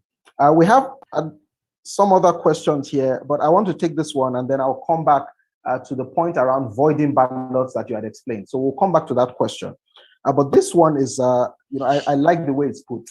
You have spoken a lot about the do's of grassroots mobilization, what we should do, what we should do, what we should do. Now, what are the don'ts of grassroots mobilization? What should we not do when trying to mobilize the grassroots, to influence policy or governance? Talking about the strategies. Talking about the only thing I advise you not to do is what we call in electioneering wrestling. We call it, robo. We call robocall or robo strategy, where you paint pictures that are not true against your opponent. I have had to campaign, even as I speak between APC, they know I am in battle with them.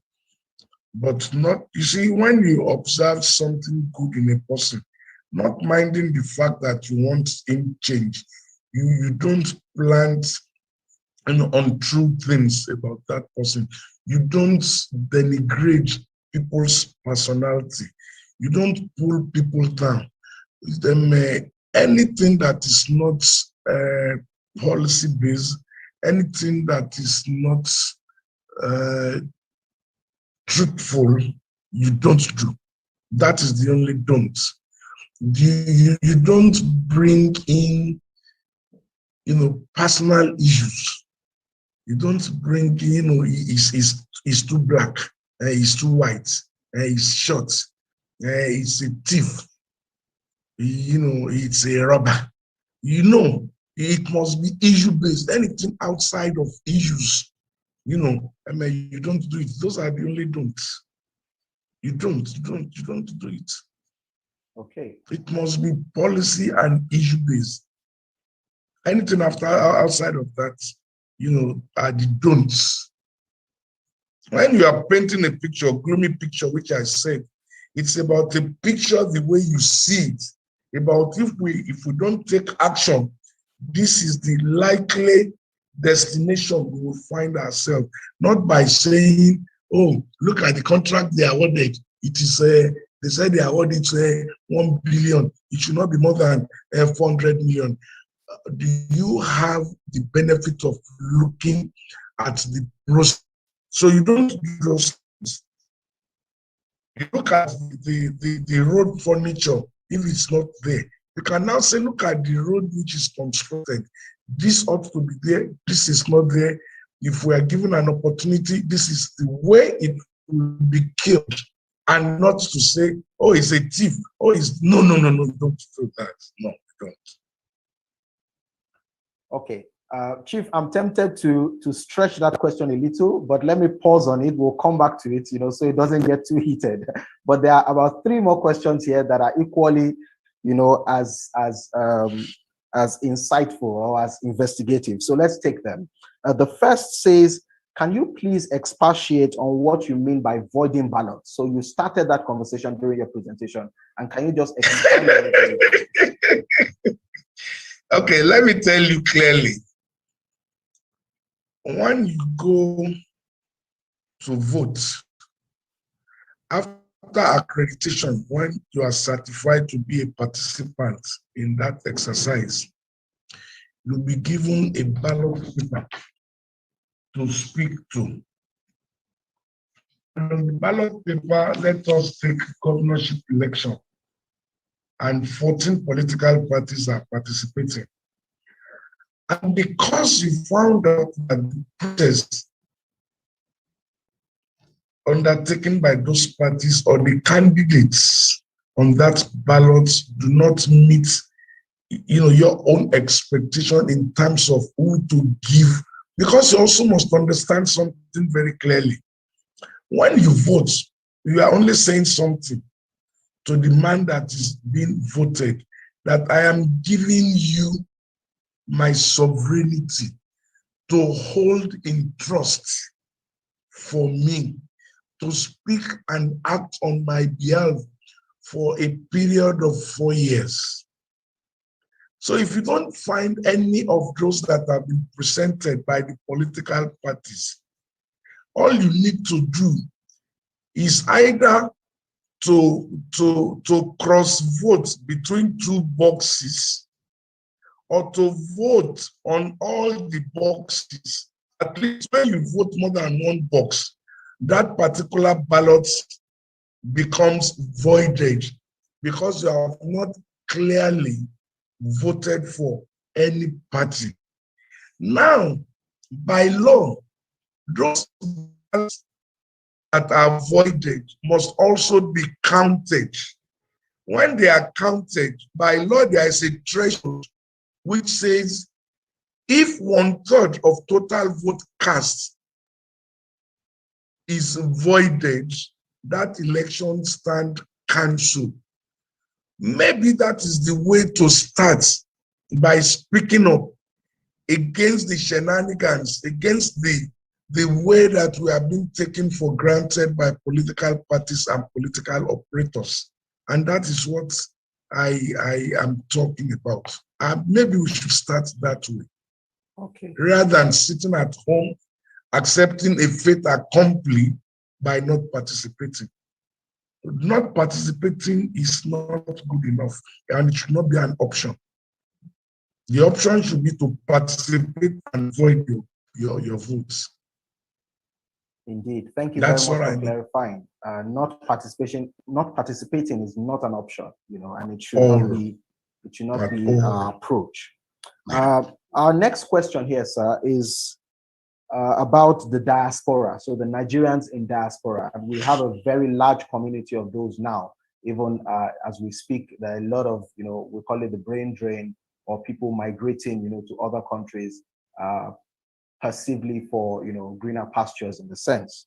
And the question here is, how can the diaspora still engage in grassroots politics in Nigeria?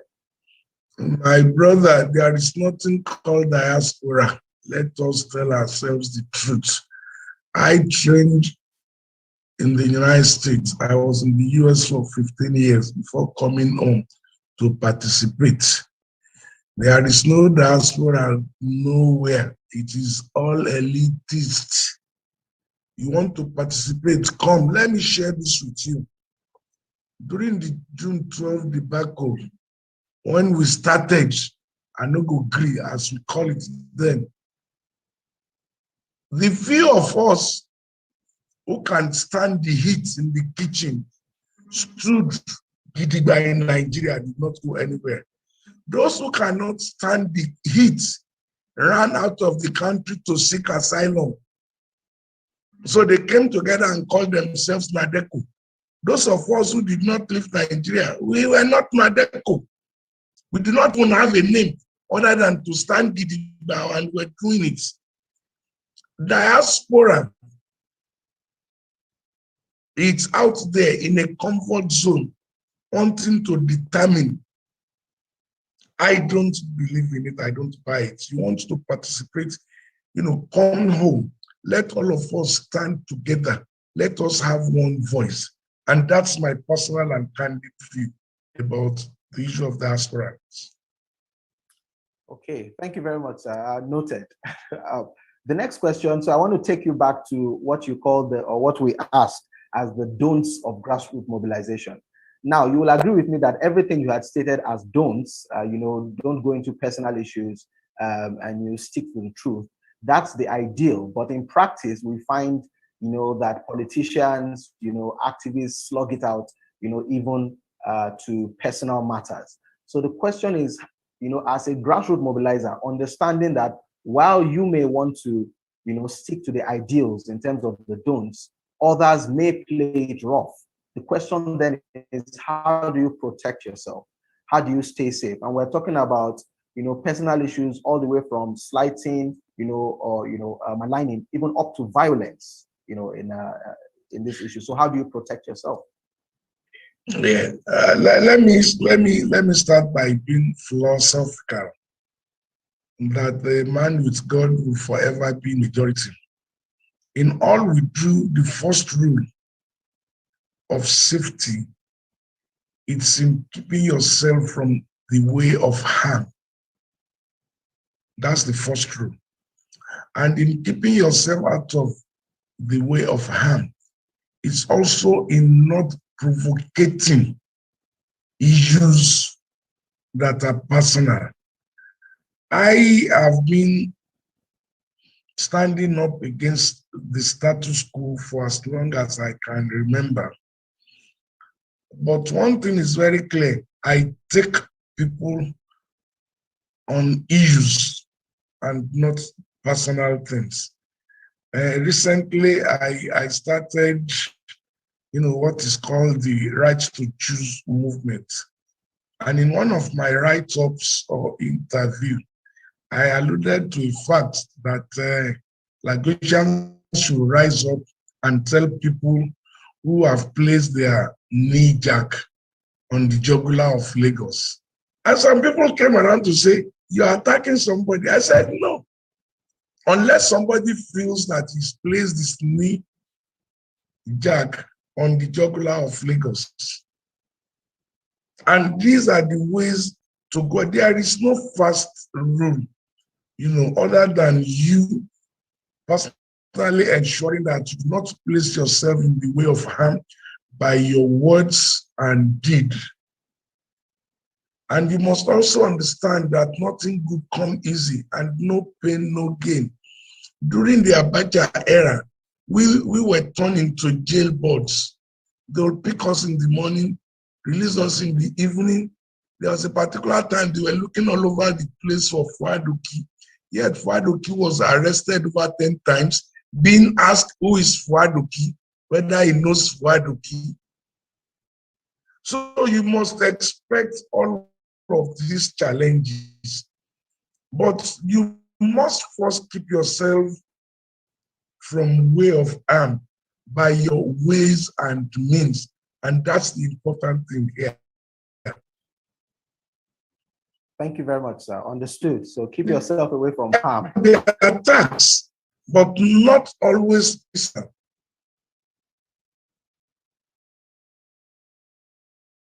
Okay, we got that. Yes, sir. Thank you. The next question speaks to, again, so back to grassroots mobilization. We understand, particularly in an emerging democracy like Nigeria, that majority of the population that we call grassroots are in the informal sector. So for instance, the artisans, the Okada riders, market sellers. And you had alluded to that point, in your presentation where you said citizen activism, activity and empowerment. And you gave an example where, the means of empowerment was basically to sponsor, a businesswoman without her knowledge. Some, will call this, or a more direct way, to use the language that we hear around, is stomach infrastructure. And the question really is that the only way to mobilize the informal sector, when it comes to grassroots mobilization? I mean, must it always resort to that? Okay, thank you very much. Guy is not something you embark upon during electoral on season. No, I'm not, even when you look at the issue of mobilization, which presented, it's not grassroots mobilization that will start in 2022 second quarter, when we'll have started, or when we'll be in on season. Grassroots mobilization, it's a round the year, round the clock thing. So talking about Guy, I have a policy. I don't give out during on season.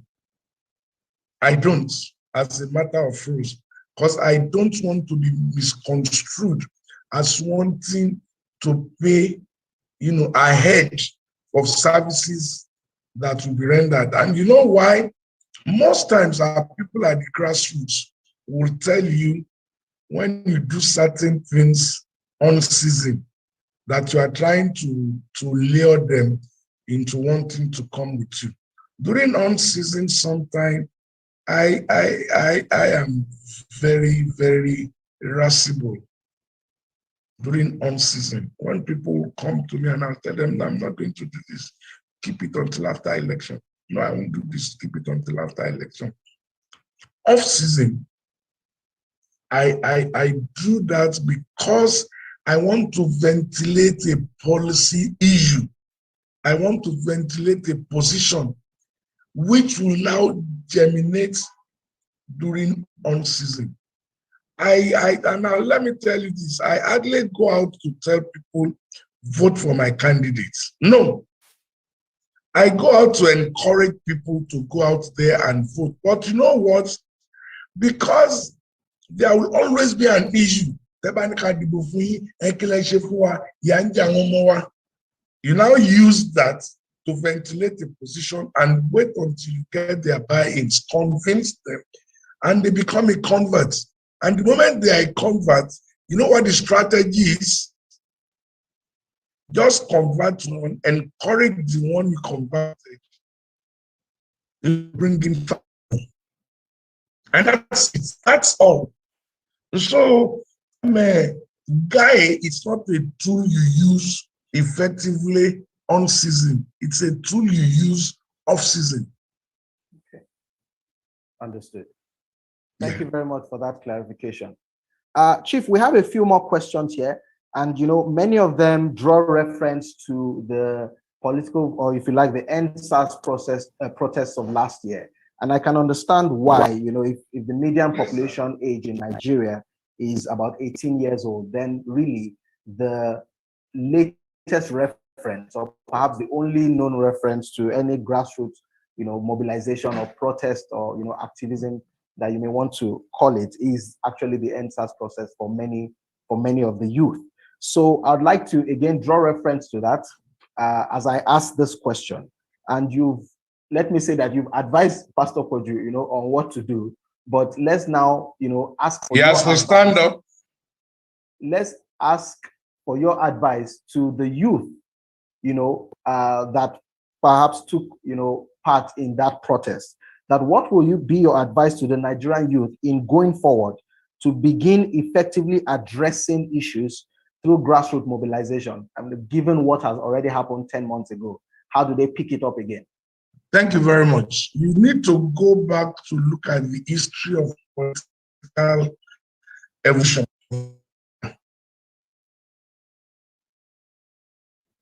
the age median of those who started it.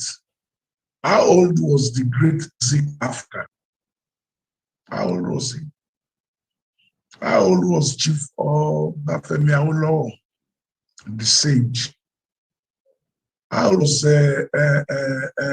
Papa Adeniran? How old was Papa Femi Okun? How old was Baba Kekere? Alhaji Lateef Jakonde, Chief Bisi Abayanjo, Professor Ambrose Ali. Then the other elements, how old were they? When they started,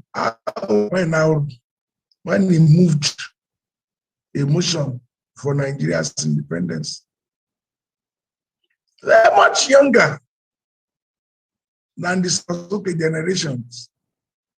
The median age of Sorosoke generation is, I think, 31, 32. So if at 31, or even if at 26, you are now saying that child is still an infant. As they will tell me, at over 60, that the are not that. And those who will attend the meeting were still struggling, to come to the political space. But per providence, they have now become our guy, and they'll now say, "Why do you have to sit down? Cannot come to this meeting." So they must be undaunted. They must go out there. I specifically challenge my darling brother, Pastor Poju, because I know his antecedents. Because I understand where he's coming from, and I can see his determination in enthroning democratic ethos. He also knows others like him who are determinedly poised into altering the status quo. And today, it's not because I'm on this platform, but today, he stands out as one of those who can catalyze a situation where the Sorosoke generation will come out. Let them tell us exactly what the challenges are. We'll be able to sit down with them and say, okay, let us go this way. You've learned one or two things. You must not allow that lesson to go into vain. So let us go this way. But I can tell you something. If he is ready, I am ready, and I know so many others that are ready. If that is the only thing we're able to do, to bequeath to this generation of Nigerians who are determined, who are ready to take Nigeria to its rightful place, to get Nigeria to its potentialities, I'm sure I've done so well. Thank you very much, Chief Fuad Oki. And indeed, that will be our final question, as we now invite you to give your parting shots, at this masterclass. So one sentence from you, sir. Just one thing. The Sorosoke generation must not allow themselves to be muzzled. They must go and take Nigeria to where Nigeria is. And I thank you very much for this very privilege in sharing the platform. It's great. Pastor and my darling sister, we worked together when she was doing the Rainbow Coalition. I was part of the opposition at the Democratic Party in 1984 convention in San Francisco. Thank you very much, Chief. So that's it. You've heard so much today. It's been a very engaging time in this Grassroots Mobilization Masterclass. A few of the things we've heard. Grassroots mobilization begins with you and I, the ordinary citizens. Remember that it's also that apathy is not an option for you. You need to engage. You need to be part of the process.